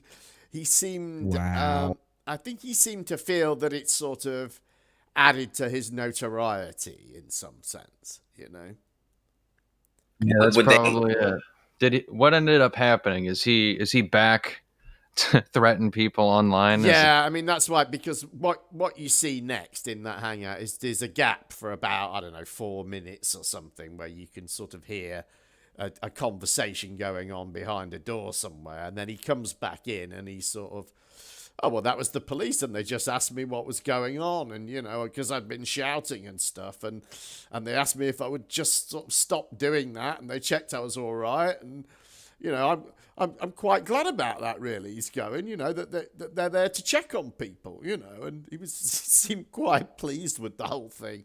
So, yeah, there wasn't anything worth seeing, I'm afraid, but... So they weren't there because he was screaming that people should die. I think they were there because of that, but at one point he did say his address, because he would say, come and get me, and he said this address in Dutch, and I suspect that maybe someone from the Netherlands was watching and thought, right, I'll give him a ring. That's particularly stupid even for Arwijn.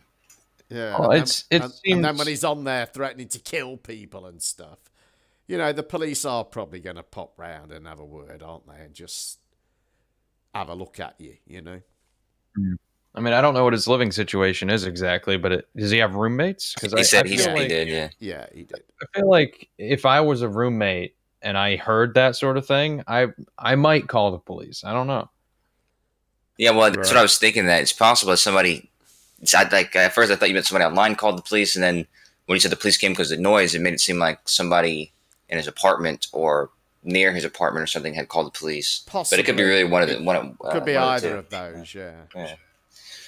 I think though, with his hair down, I guess I'd never seen it like that, but and I've said this before, but he kind of looks like that bad guy from Ghostbusters 2, Vigo the Vigo the whatever his name is. Yeah, right, exactly. He looks like him on his off days or something like that. He's sitting there eating chips. Yeah, now that you mention it, I can see that. Also, I noted a fan of Hitler again. Mm-hmm. He's very popular tonight, is Hitler. Oh man, that was incredible. He made that switch real quick. Right. That was a weird one. That was. Just as long as you've learnt the first point of flat Earth, because then you don't have to commit suicide. Because unless you learn the first point of the flat Earth, you need to go and kill yourself. That's what he said. Apparently, yes. Suicide and death in that. Yeah. Really bizarre. Mm-hmm. It's like he thinks that if you think the Earth's a globe, you have nothing to live for. I'm not. Right. I'm not really sure where he's getting that from. Why don't they all kill themselves? Isn't that basically the question he asked? Why don't they? Well, and this is the thing. He talks about suicide, I think, far more than is healthy. But then I think maybe it's a thing he's doing where he, it's a way of him expressing sort of violent intent without, he's not saying I want to kill you. He's saying I think you should kill yourself. Do you know what I mean? He was going to kill lots of people. So I wonder if that isn't why he's doing that. I'm not really sure, but it's it's always disturbing, isn't it, to sort of see him and stuff. But at the same time, I mean, what a fucking lightweight. Blubbering on because you've got a hangover. I mean, come on, lad, grow up. Yeah, there's no way he drank so much that he vomited. What did he say? Like 45, like every 45 minutes for 24 hours? No, it didn't happen. He said he had 2 beers and almost a bottle of wine.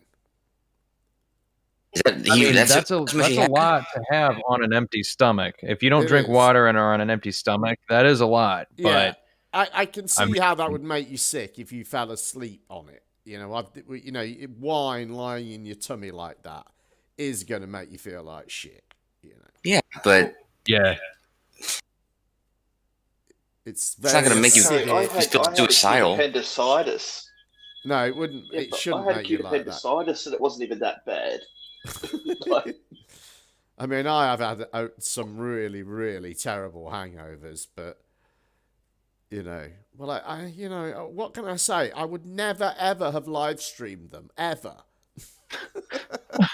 even if the facility had been available when I used to have really bad hangovers. But that's why would you do that? Well, that makes me think of CC from New York putting up the one where his wife walks past and calls him an idiot. Why would you upload that to the fucking internet? I think that must have been live. Yeah, he went live, didn't he? But Arwijn could do that, couldn't he? He could just go live, say, "Look, guys, I'm feeling really ill. I'll be okay though. I'll be back in a couple of days. See you then," and just end it. You know what I mean? And not, go through. I mean, because he goes through in these hangouts, he goes through like all these different things he's tried, and he's got this fruit juice, and he's got these Alka-Seltzers, and he's got, he's got all these different things, and I love the line where he says, he got his housemates to call his dad and his healer. Healer, yeah. That was rich. Oh, that's great. Yeah, you've got an upset stomach, have some seltzer. That's really gonna help you. He did some spells on him. I wonder what you say as a healer, where you're expecting your clients to call you and say, I want you to cure my cancer. And someone rings up and says, I've got a really bad hangover. It's occurred to me, if Arwijn's healer probably hears all sorts of really crazy shit from the people, from his clients. Right, yeah. Just imagine the sort of person that would take on Arwijn. Just all the sorts of other people. I said it was stupid for him to give out his address, but imagine being somebody like I would be fearful if Arwijn had my address. You know what I mean? Right. Like he does. He seems like that the candidate for the person who might do something incredibly stupid. Yeah, I agree. Yeah, you can definitely see him blowing himself up in the name of flat Earth. Yeah, and it's almost like he. At least this one, actually, I rewatched that clip from a long time ago, the "Kill Them All" clip, where he says basically the same things. I watched that with a friend like a week or two ago, and yeah, I mean, it's just he's always saying stuff like this, and it comes from a place of it seems like a real passion, right. Like not like something he's inventing in real time. It seems like something that he's passionate about for some reason. So it's kind of scary. I don't think Arwijn would blow himself up, but he seems like the sort of person that might try to convince somebody else to blow themselves up. Right, yeah. Oh, that's true. All right, shall we have a bit more before we grind on too much? Next, a short clip I stumbled across that I think nicely illustrates the reality of when Flat Earth meets reality. It's coming up. Is the world flat? Dad. You're really gonna ask me that question right now? Well, my science teacher kind of said, like, there was a bunch of facts that the world was flat, but, like, she didn't. No, she did not. Yes, she did. There's something I want to say so bad right now. There's something I want to say so bad. You hush. What is your science teacher's name? Jackson. Miss Jackson. Miss Jackson needs to go back to college. Miss Wait. She teaches Earth science, She right? needs to go back to kindergarten. The very first thing you learn in Earth science is what the Earth's shape is. It's round. Is she saying it's flat? She said there's a bunch of facts that the Earth could be flat, and that. Oh my God! So I was talking to somebody the other day, and they sent me a screenshot, and they said, and it's her talking to another guy. You're not being serious. No, there's no way. I'm serious. But Really this She's girl, trolling you. She has to, or else I'm gonna have her fired. but this girl was talking to this guy, and she's like, "Where are you from?" And he's like, "Wisconsin," and she says, "That's impossible," and he's like, "Why?" Wisconsin isn't real, and I'm like, bro, Wisconsin isn't real. Since when? But we didn't have like a 10-minute debate like whether Wisconsin was real. Yes, I'm just checking. That's why I was recording. Nailed it, Landon. I thought that was quite funny. But the reason I shared it was because I thought it's just good to see. I think we forget sometimes. We take this argument quite seriously, and when you see how normal people deal with it when they're confronted with it, they just, they think it's ridiculous, and I think that's kind of worth noting. Could you? Because I missed part of the clip, kind of, because I guess you guys started before it was over for me, but I was just like, what exactly was going down in that clip? The kid tells his dad that his science teacher has told him that the Earth's flat. And What's his dad must be someone who like argues with flat earthers, and so they knew that this would get a rise out of him. I don't know. Possibly he may be. I'm not sure who he was. Yeah, because the kid at the end said it was a joke, and it seemed like everyone there understood what was going on. Maybe he doesn't argue with flat earthers, but maybe he's come across it and had a rant about it at some point, Yeah, something like that. Yeah. But I thought it was funny to see how, he's like, what the fuck? I'll get her fired. Oh, It's kind of funny. When I found out the Earth was flat, I was with a guy that I worked with. We were on our way to another job and heading on the highway. So we had to get onto the highway. And we were talking about something else. And he said, at the end of it, he said, it's almost as stupid as those idiots that think the Earth is flat. And I literally drove off the road. I was that shocked that in the year 2017, there were people that thought Earth was flat. I looked at him and said, after I'd corrected and got back on the road, I said, what the fuck are you talking about? And he said, yeah, there's people out there that think Earth is flat and, the sun and the moon rotate around it and held by some magical force there. I was shocked. And then I started actually looking into it about a year later, and here we are now. Do you realize that you opened that by saying, when I found out the Earth was flat? I should have thought twice then, shouldn't I?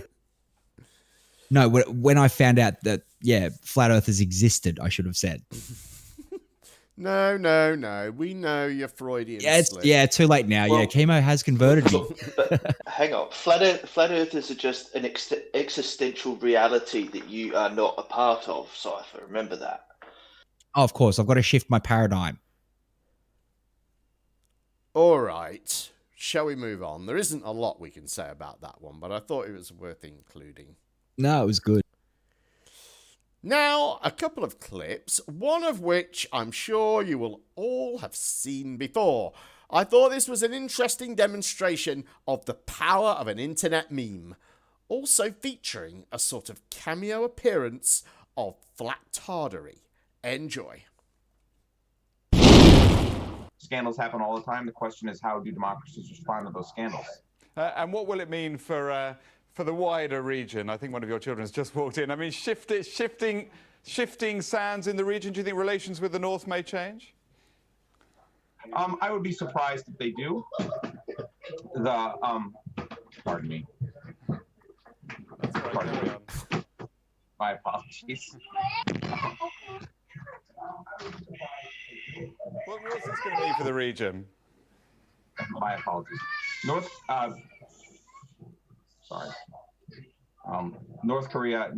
South Korea's policy choices on North Korea have been severely limited in the last 6 months to a year. Hi, I'm Robert Kelly. Some people know me as an international political analyst, but most of you know me as an international meme.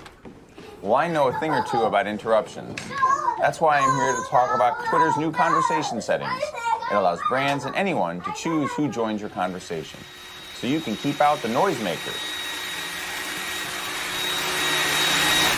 or those who jump on your tweets for their own purposes, or the entire internet. Conversation settings lets you pick who can reply to your tweets, whether it's everyone, just people you follow, people you mention, or no one at all. All right, let's go, you guys. Let's go, you people. Let's go.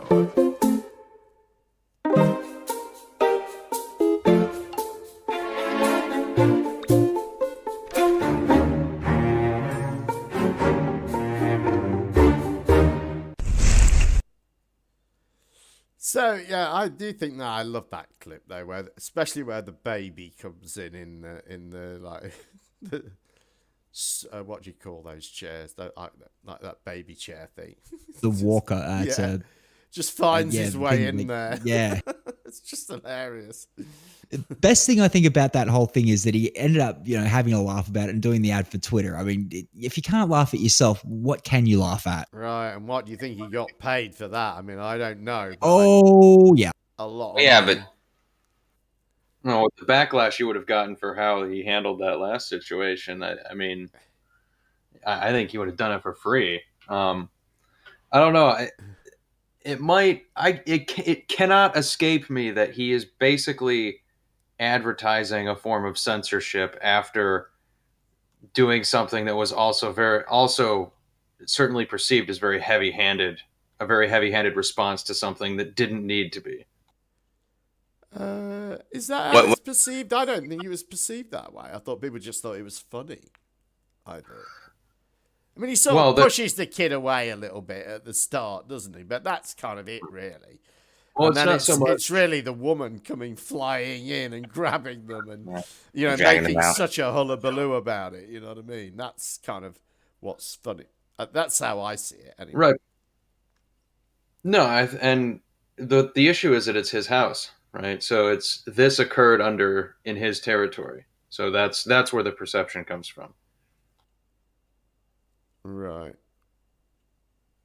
Anyway, I thought it was rosy. Go ahead, Kosho. No, I would be surprised that she actually still works for him. That she wasn't fired the next day or something. That's his wife. That's his wife? Yeah. Oh, my bad. Yeah. Yeah. That makes it even worse, right? Because that reveals sort of the dynamic in the home. Well, he's on an interview with the BBC. Do you know what I mean? I mean, the idea was, I suspect that, okay, dear, I'm going to do the interview with the BBC now, so make sure you keep the kids quiet and out the way while I do this. I'll only be 5 minutes. Do you know what I mean? I imagine that was what was supposed to happen. You see, he's an expert in Korean politics, and I guess his wife, I guess, is Korean. I guess he's met her in Korea, I imagine. I want to apologize then, because I definitely could come across as some form of racism. But I did assume that was like a nanny or something. Oh, right. No, it was, that was his missus. Anyway, doesn't matter. Anyone else curved? Anything on that? Any thoughts?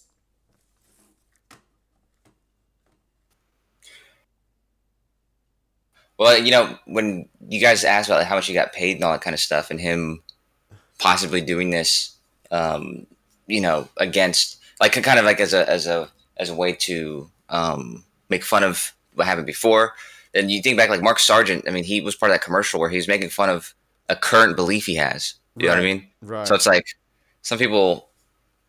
Sometimes shame is not even really in question. Right.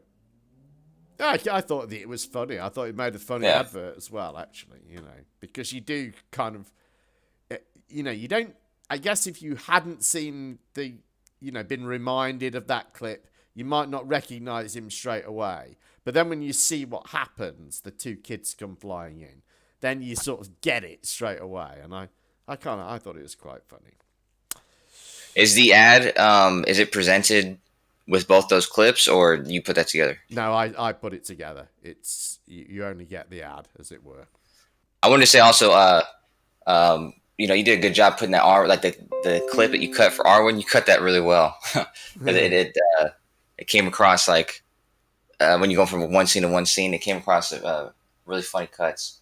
But again, what was that ad for? The Twitter thing? It was like some form of censorship. Yeah, what is it, Lewis? I don't really. It's some way of controlling who you see, is it, or blocking? Yeah. Well, we can go ahead and like rewatch it, but he's, you know, essentially activating or advocating for something to help you control your environment online. Right. All right, well, maybe I'll look into. I'm not a Twitter person myself, so you know, who cares? Well, we don't need to dwell on it. It's just it set off a couple of flags in my mind. Right. Okay, in our next clip, Flattard David Weiss tries to convince Q-tard David Rodriguez that the Earth is flat. Stand by for bullshit of the highest order that can only be delivered by prominent flatties like Weiss, who have managed to avoid any serious challenge to their nonsense for all these years. Enjoy this.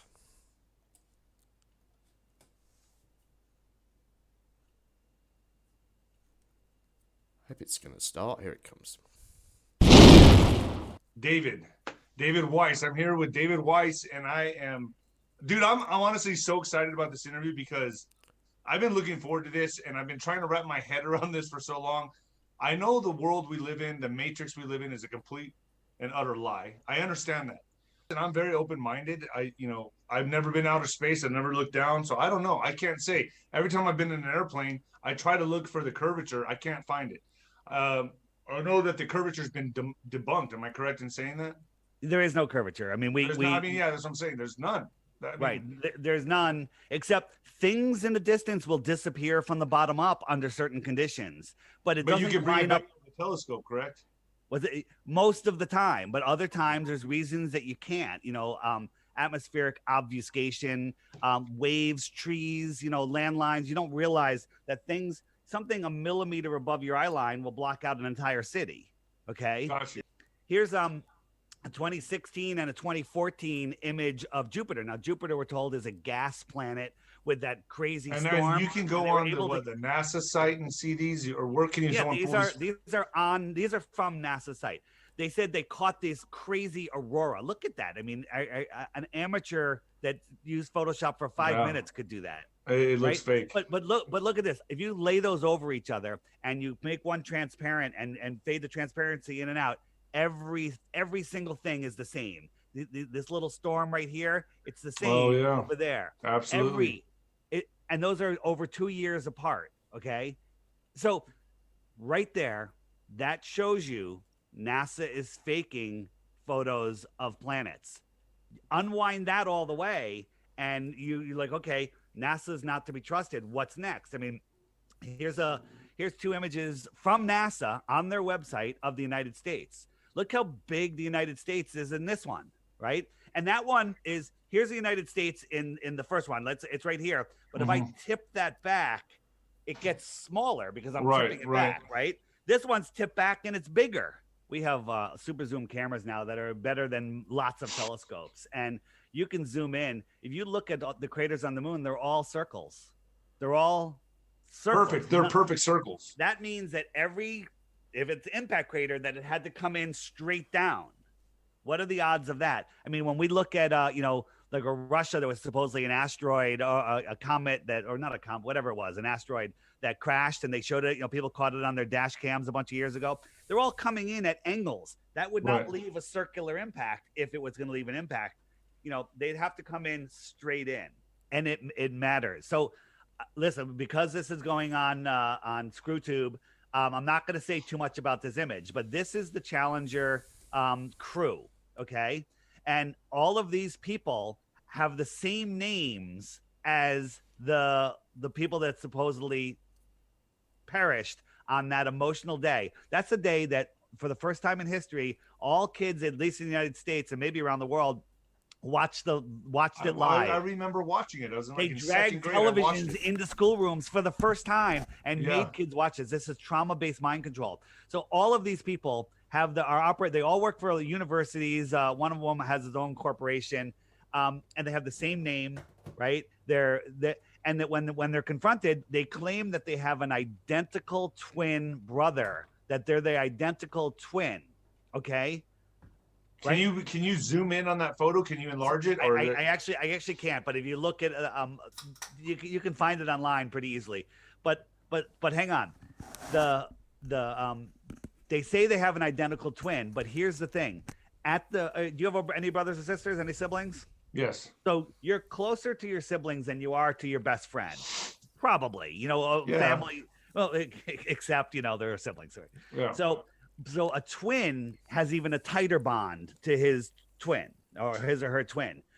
At the funerals for all of these astronauts, none of their twins showed up. Not one at any funeral. And That's so all I have every to- single one of them claim they have a twin. These are all I believe so. Yes. And again, this has got a big buffer zone on it, right? Because just because of the way I made the app, I couldn't put a hard line on it.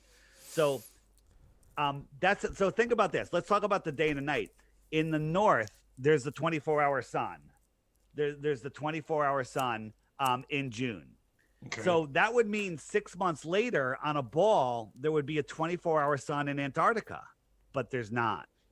Okay. Right. And again, we don't know anything before 1900. We don't know the truth. I mean, you know that Stonehenge was built in the 1950s? I mean, I've never heard that.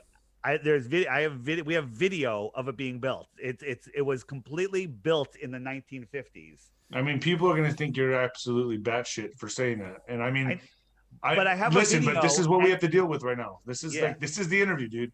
Yeah. I mean, that sounds so. Okay, so what's your evidence that it was built in the 1950s?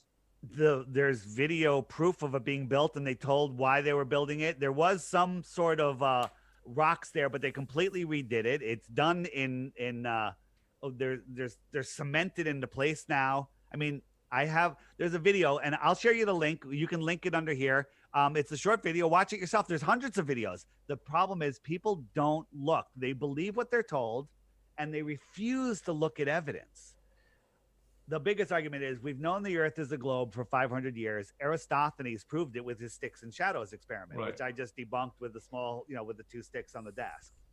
Well, Aristophanes was a mathematician from 500 years ago or whatever.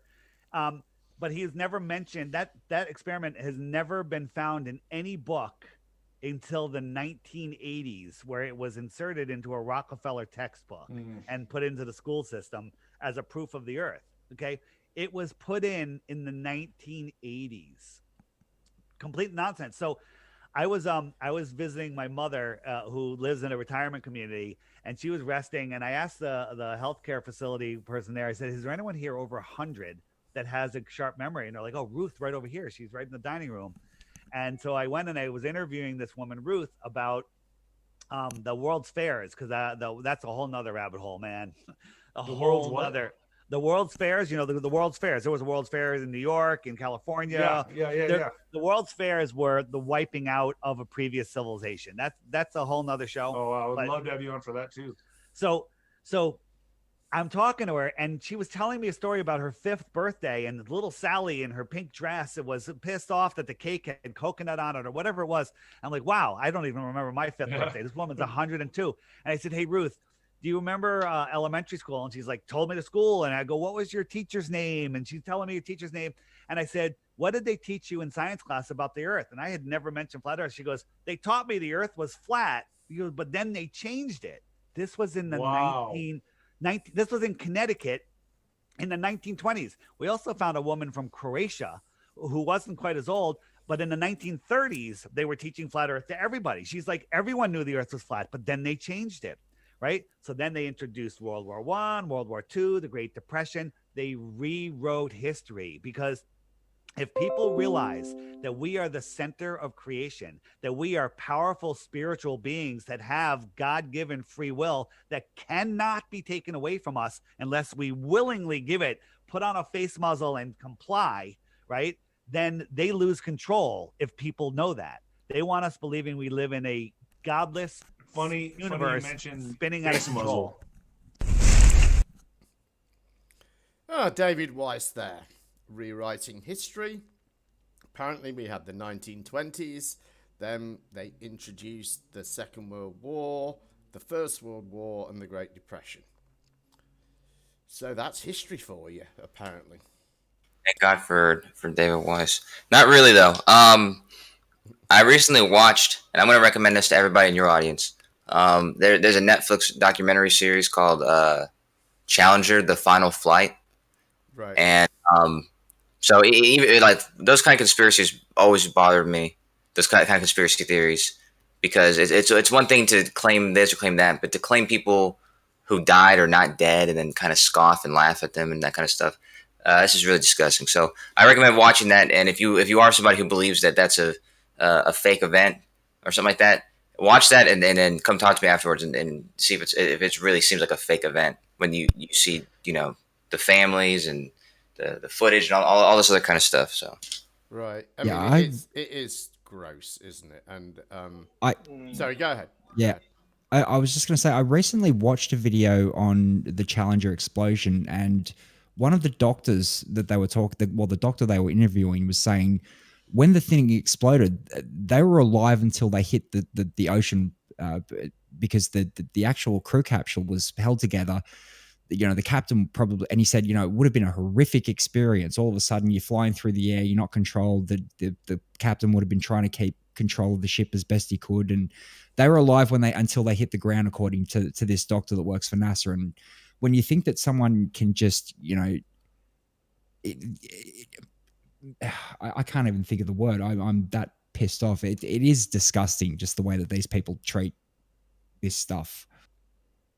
Yeah, but they're not saying that all of that happened, and they're not laughing at dead people. They don't believe that happened, so it's not. Which makes it even worse, as far as I'm concerned. What? Okay, man. Oh, sorry. Sorry. I just don't understand, like, why you paint this super malicious brush over them. Like, they just don't believe it, and they think it's being used to manipulate people. Well, I think for me, because I think if you actually spent a little bit of time thinking about what it is that you're proposing, not you, Lewis, but when they say this, because it's just, what would it take to convince someone to? I mean, I always say, you know, I always imagine what it would be like. Okay, astronauts, come into the astronauts meeting. Right, we've got some good news and some bad news. Okay, first the bad news. The space mission that you thought you were going on tomorrow, that's not happening. We're not doing that anymore. Instead, we're going to fake your horrible deaths where you're blown to bits in front of your relatives. Then all of your stuff that you own, all of your possessions that you own, you're never going to see any of those again. All of your family and friends, you're never going to have any contact with them anymore. You're going to live with a new family who you've never met before, and you're going to do a job that you haven't trained for and you didn't want to do. And basically, we're going to change every single aspect of your life except for your name. You're going to keep your name. And, yeah. Who would agree to that? Who would ever agree to that? No one would ever agree to that. If you said look, if you don't agree to this, I will kill you. You would say, kill me. I'm not agreeing to it. Right, yeah. Yeah, exactly. You would have to kill them, yeah. Right. And the more absurdities, the more you think about it, the more absurd everything becomes, because you include the teachers, then you include everybody that would have had to know. Right. the new fake family, people. the The new fake family have people. just and Right. friends have just got to accept this person into their life that they've never met before, and Right. I mean, it's nuts. The entire idea is nuts. Of course, he was completely wrong about the twins. I think there was just the one twin, which was Ellison Onizuka. yeah, Onizuka. Yeah, we're a brother. But you know, that's what I wanted to say too. Is because Scott Veach, who's not here anymore, but he said he's met both the both set of twins. Right. He's met both of them before this happened. So Scott tells the story that this was as a child, this was the first time he had ever seen identical twins. And he was completely fascinated when he saw these two people who looked exactly the same in the same room. And yeah, so he tells that story. And he also, rather sadly, tells the story of Onizuka's daughter, who he's at school with, who cried every day for a year after his death, which is really just horrible. all right, that's why I recommend watching that, whether you're a believer or not a believer in it, because there's a lot of great stuff in it, and you get to actually see the all the people on the Challenger, like their families, and it goes over like what kind of people they were, that kind of stuff. The teacher and all that. What was I going to say? Oh, right. And also, this is just something I'm going to throw out there. The people always say like NASA lies, and you can't really think of an example of NASA lying. Well, if you watch this, you will, because even though the Challenger really happened, there are some, there's a little bit of lying going on. So right. just go ahead and watch it. You might have some ammunition for NASA lying. Right. Anybody else got any more thoughts on that before we do our final? Yeah. Who was this fella doing the interview? Oh, well, he's a guy called David Rodriguez. And we've had him on before, actually, a couple of times with the QAnon stuff. And he met the King. Yeah. If you remember the King. Oh. And he was Okay. like really quite excited because Greg Hallett, the King guy, had said, "Oh, you can come to the palace, but you've got to bring your surfboard and wear shorts or something like that." Shorts and flip flops. Yeah. So I don't know, but I do see this. Flat Earth. I don't know. We say it's dying, don't we? I often hear people say that, and I've said it myself. And but it seems to be creeping in with these other conspiracies. They're sort of all melding together. Yeah, the shock of its existence is sort of fading, and it's being accepted as something that just is now. Oh, Flashburn's correcting me that the conspiracy, isn't it? The Onizukas were not twins; they were just brothers. Yeah. Well, no, I had said that too. I said it. Sorry. Softly. Yeah. They were very close. They were in close age to one another. I think I could be wrong about this, but the black gentleman who was a scientist or engineer or whatever who went on that flight, I think he might have had a twin. All right. So there were maybe two. Lyle says, shout out to King Kosho. Thank you for the super chat, Lyle. I'm going to thank Todd Allen again, because I did forget Todd's super chat, and I shouldn't have done because it was substantial. And I should pay more attention. Yeah, the Stonehenge thing. So built in the 1950s, was it? Yeah, I mean, there's these photos. In textbooks. Well, there's these photos of the renovation that took place. I think, I don't know whether it was in the 50s actually, or I think there's been a couple of renovations that have taken place, and there's always some discussion over this, and people have said that stuff that was done in the past shouldn't have been done, because they should have been more careful in the way that they attempted to preserve the site. But obviously, it's an ancient monument, and you have to do stuff to keep it standing. And there's a picture, if you just go on Wikipedia, just Wikipedia Stonehenge, I think you'll find there's a picture from, I don't know, the 1700s or something like that of, an oil painting of Stonehenge. So clearly this 1950s bollocks is bollocks, Well, honestly, David Weiss is just one of the worst people at communicating the flat Earth to people, because the truth is that argument, like if you were somebody who was a malicious person and you wanted to purposely lie to people and get them converted to the flat Earth, you would bring up things like Stonehenge, but and the pictures from space, right? Like the Robert, right? That they, because they admit that they're not, so showing people these pictures and then trying to conflate that like that's all the pictures are like that, and then using things like Stonehenge, but conflating the fact that they renovated it and made it fixed up the rocks and stuff, as opposed to them creating it. If you were to actually present it in a convincing way, it could be quite powerful. But he just sucks at he sucks at his entire presentation. Like, he has to see the picture and he's like, oh, I can't show it to you. He look it up. constantly refers to videos. He goes, oh, well, there's videos on my channel for that. And I've got a whole playlist of videos on my channel for that. He does that all the time, And that's his answer, really, often to a challenge. Well, I can't really explain that, but there's video on my channel that can, Right. Yeah. And because most people are just not knowledgeable about it, they'll just simply be impressed that he's already got something to say about this subject that their mind automatically went to, that their mind was naturally inquisitive of. And so they're going to be more likely to give him the benefit of the doubt and say, oh no, yeah, he probably knows what he's talking about there, because he's obviously thought about this too. And I'm smart and he thought of the same thing I did. So it's sort of like the strategy of, well, not strategy, but like so many people like David Weiss have talked to so many people. They know exactly what gets brought up, and it's caused them to go confirm their bias in all of these areas. Right. And so when somebody new steps in, they don't really understand what they're looking at. When I'm referring to David Weiss, they don't understand why that interaction has happened, and they easily mistake it for a genuine person who is like-minded with them.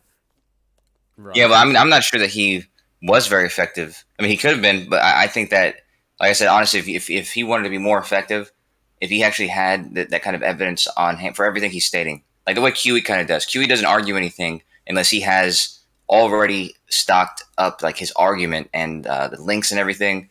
And so it's like if he had these pictures of the things he's claiming, including the Stonehenge and the Challenger stuff, he might have actually been effective. I'm not sure he was effective in convincing anybody anything. Even the guy at the beginning of the interview seems like he's like kind of on board, trying to feel out the things he's saying. And at the end of it, he says that he sounds batshit. Yeah, that's right. I mean, he did challenge him quite a few times on quite a few things, and he had a list. Obviously, I think that somebody else had provided him of things to ask. So he asked him about, different constellations, and David's, Weiss's answer was just pathetic. He just talked about a ceiling, and if I was looking at lights at one end of it and then the other end of it, and it was really bad. And of course, the thing he showed first of all, with the pictures of Jupiter, which is an old one, where the picture of the aurora was just of the aurora, and it was taken in ultraviolet, I think, or infrared. I guess ultraviolet, I don't know. But it was taken in one of those, and that's all the image was of. And then obviously they put an image of Jupiter underneath it to give it some context so that you could see where on Jupiter this was occurring. But that's all the image was. It's not, and it said that when you went to it, it told you that they'd overlaid this image onto this picture from 2014. But of course, the flatties never bothered to read that, and it became part of flat Earth folklore. And as I pointed out at the beginning, I think David Weiss is one of those people where, he's been in debates and stuff, but all of the debates that he's been in are with people who don't know about flat Earth. When flat Earth debates was going on in 2016, when there was like a 24/7 debate hangout going on, he went in there, I think twice. He turned up in there, and his strategy was to come in, say something, and then leave before anyone could challenge him. I remember him doing that 2 or 3 times. So that was his debate strategy, was just to make a statement and then do a runner so that he couldn't be challenged. So if I if I was a flat earther, I'd just tell him to sit down and let the better people, I guess, do, because it's not like he's not doing anything for the flat Earth. And well, he thinks he is. You know, he thinks he's the right ambassador for it. And he said as well that he's a full-time flat earther now. He isn't doing his other job, which I believe was selling solar panels. I thought it was his business, but maybe he's got someone to run it for him. I don't know. So Pick Up the Benevolent says, so when does this show get entertaining? I know. I try. What can I say? Well, in the end, all these complaints you have about Weiss don't really matter, because when push comes to shove about the flat Earth, he's got an app for that. Right. That's his thing. But of course, he abandons the model within it when he needs to, just like the rest of them do. You know, that's just an example.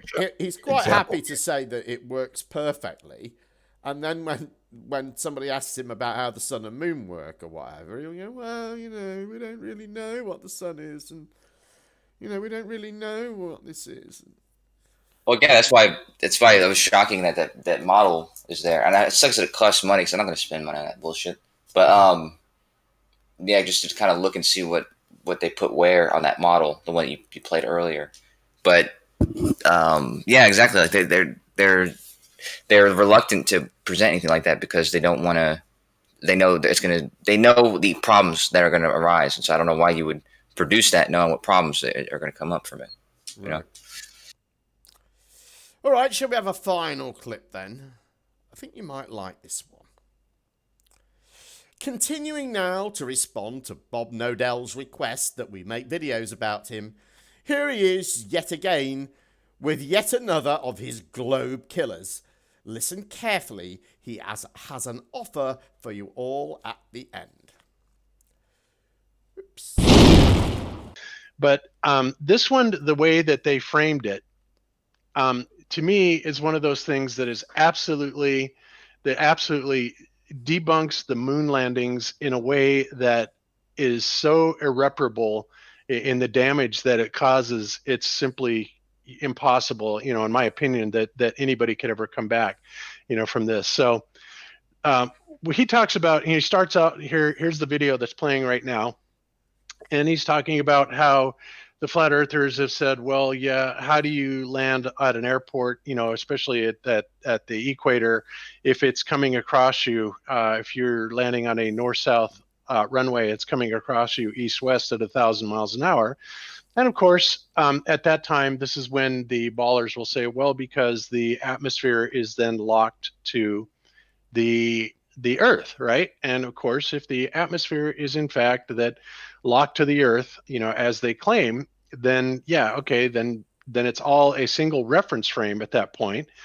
And then they can go ahead and make their case that, yeah, it's perfectly normal that it's going to do this. Of course, what that does to the Coriolis argument completely destroys it, right? But that's another argument where when we make a case about that, then they can all of a sudden then kind of disconnect themselves from that idea that the atmosphere is turning with the Earth. But for this particular point, you can see that, he looks it up and it says, how does the atmosphere rotate with the Earth? And it says it's bound to the Earth by gravity. Most of the atmosphere spins along with it. The atmosphere rotates with the Earth. The atmosphere does rotate with the Earth, yada, yada, yada, yada, yada, ad nauseum, right? So this is the reason why we can land an aircraft at the airport on the equator, or any place for that matter, without it, running away from us, because supposedly we're locked into this. So then he goes up to the moon, and he's going to talk about the moon here. And the moon has no atmosphere, or actually, if you want to call it an atmosphere, like they've recently tried to do, they still say that they have measured it at this quote unquote atmosphere at a 10 to the negative 12th torr. Right, that's what it actually measures out to be, 10 to the negative 12 torr. Now, that's pretty funny because we cannot even generate a 10 to the negative 12 torr vacuum here on Earth, right? But one thing that a lot of people don't know, and I'm sure the general public does not know, is that the moon, in order to keep its its tidally locked face to us, right, it has to be rotating at a very small rate of rotation. And that rotation is has been clocked out, or, apparently NASA tells us that it is 10.3 miles per hour. Okay. 10.3 miles an hour. That's a pretty good clip if you're running, right? Most people walk at around, 2 miles an hour, 1.5, 2 miles an hour, something like that. And so what he's done is he's gotten this treadmill, and he set it to 10 miles an hour. And here's the guy running on it. Of course, he's running big time, really fast. And you can only imagine that if you were to take that limb and drop it on that treadmill, the first thing it would do would be to completely upend it and flip it, sideways, and it would drop over. So, that would raise all kinds of problems. Now, of course, NASA will say, well, when we landed it, all we had to do is compensate and get in sync with that 10.3 miles per hour to set it down. Okay, great. All right. Well, you got us there again, NASA. Gosh, you always have all the answers. But the problem here is at 10.3 miles an hour, imagine a gigantic treadmill, right? Running at 10.3 miles an hour. And then we have the astronauts, right, that are running around on the surface of the moon. Now, this would be akin, because they have no atmosphere to carry them along with it. So they could be skipping along with it at one point, but at one point, somewhere in a 360-degree turn, they're going to come up against that 10-mile-an-hour rotation. It's going to flip them right on their head. But as you can see, that's not happening. And NASA cannot claim that the moon's atmosphere of 10 to the negative 12th torr is carrying along with them, nor can they say anything about the inertia, because they can make an instant 90-degree turn. And again, it would be just like jumping up and jumping down and landing on a treadmill to the side, right? So I just thought that this was absolutely beautiful, the point that he makes here. There is no way these astronauts could have possibly been running around on the moon like this. Now, can anybody on this panel think of a possible rebuttal that NASA or any of the NASA ball fanboys would ever come up with, to rebut this? But I mean, seriously, this is absolutely, this alone, all by itself, just devastates the idea that these guys were, on the moon, running around at any velocity whatsoever. Because the second they make a 90-degree turn, from going with that rotation of the moon to against it, bam, they're going to land up on their butt, right? And there's no way around it. And anybody that thinks that isn't true, try and change directions on a treadmill. And even if you could maintain your balance, there's no freaking way that it wouldn't be obvious, right? We would see that happening. I mean, if you are intellectually honest with yourself, Globers, any of you, I invite you to give me a rebuttal that rebuts this. And if it's good, I'll even bring you on the show to let you present it. But I'm telling you, there is no rebuttal for this, at least not that I can see. And if you do have a rebuttal and it's valid, then, hey, you just got yourself a spot on Globebusters. As my old mate Hellboy says, boom, the moon must be fake. That was amazing. It's epic, isn't it? Love it. That poor man. Confusion. Do you think his confusion is honest? It seems so, right? I think so. Yeah, I honestly think so. I think it is too. Yeah. Because what he was doing was he was talking about and showing a video by the Potter's Clay, and that's where he got all these ideas from, basically. So he's seen this video and just gone with it and not really thought it through, I think. I don't know, but it is astounding, isn't it? His misunderstanding of it is just... Well, I'd like to inquire with the people who agree with him in whatever way, because it seems like he understands that the atmosphere is the reason why, for instance, when you jump on Earth, this doesn't happen.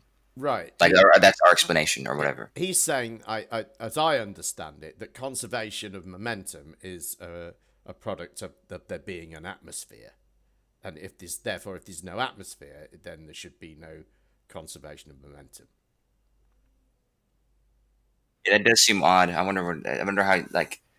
That's why I'd like to like ask him, because it's like, does his brain really think that? Because I mean, that seems there's nobody has stated this, and right. So I mean, if he's honestly confused like that, it's like he obviously invents that confusion in his head, because it's not like that. That's not what that means. So it seems to stem from people saying that the atmosphere moves with the Earth, that it rotates with the Earth. That because they had all that list of citations there. So I don't know. It's a weird one, isn't it? But it is. I just thought my mouth fell open when I heard it. And he's so sure that it's some sort of killer blow argument that, they've just hit upon, I know Witsit is close with Bob. They're both part of Globebusters and all that. Well, I'm wondering if he shares this idea. Well, that's a good point, actually. You reminded me. I was going to say that. When you hear Bob say, can anyone think of anything? And there's that silence, and I edited it there, actually. They did say some stuff beyond that, but they didn't try and refute it. And Witsit was there. This was on Globebusters. Witsit was one of the people who was sat there and didn't object to this in any way. And I don't think Witsit has this misunderstanding. We should find out for sure. Yeah, we should double check. Yeah. But my suspicion would be that he doesn't have it either. Right. Yeah, get Witsit to That's go the on case. a He ramble. certainly should say something about it. Witsit left the server last night, I think. So I think you lot drove him out. Oh, did he? Yeah, so I don't know whether we'll get that opportunity. Maybe we will, because nobody leaves the server. Well, I have 2 words. Thanks, Bob. Yes, of course. Thanks, Bob, for that. They are the words we should say. Shall we round Always it up? thank Because Bob. we've been going for fucking ages. It's a long show tonight. I don't know how we managed to make it this 2.5 hours, mate. I know. It's longer than that. 2 hours, 37 minutes and 37 seconds. So, if nobody's got anything else, I'm going to call it a night. Let's call it. Cool. All right. A great big thank you to everyone who has donated to my PayPal and to the Super Chat. If you can support the show, please follow the links in the description, and please, please, please subscribe to the channel, and also to NASA Blacksite, which is Cypher's channel. Subscribe to that. That's right. Thank you. Yes, we appreciate that. Great time. Thanks for having us on, and we'd love to come back again. As I said, I have tried to get on before, but just time wouldn't allow for it. But lately, not so much of that chewed up. So yeah, I'd love to come on more. Cool. We'll see you soon, I'm sure. Join us again, Excellent. probably not next week, but the week after, for more fabulous flatness. In the meantime, if you see something that you think should be included in the show, please post a timestamp link in the comments section of this video, or join our Discord server. The link is in the description, along with channel links for tonight's panel. Our Discord has over 2,000 members, and we managed to keep a conversation, or something vaguely resembling a conversation, going virtually 24/7. We welcome members with opposing views, so click the link and join us. Thanks again to tonight's fabulous panel, and thanks to all of you for watching. We'll be back around the same time in a couple of weeks, so until then, please rate, comment, subscribe, and share this video. Have a great evening.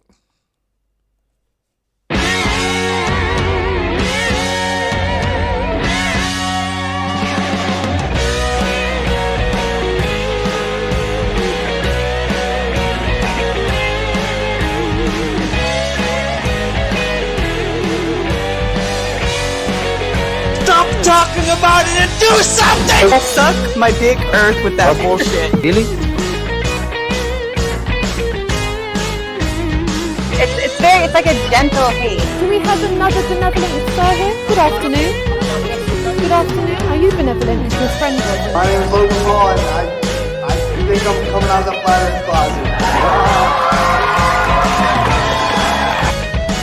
This is so fucking depressing. I can't be a flat earth person. You can't have it both ways. You can't have a flat earth and things making sense.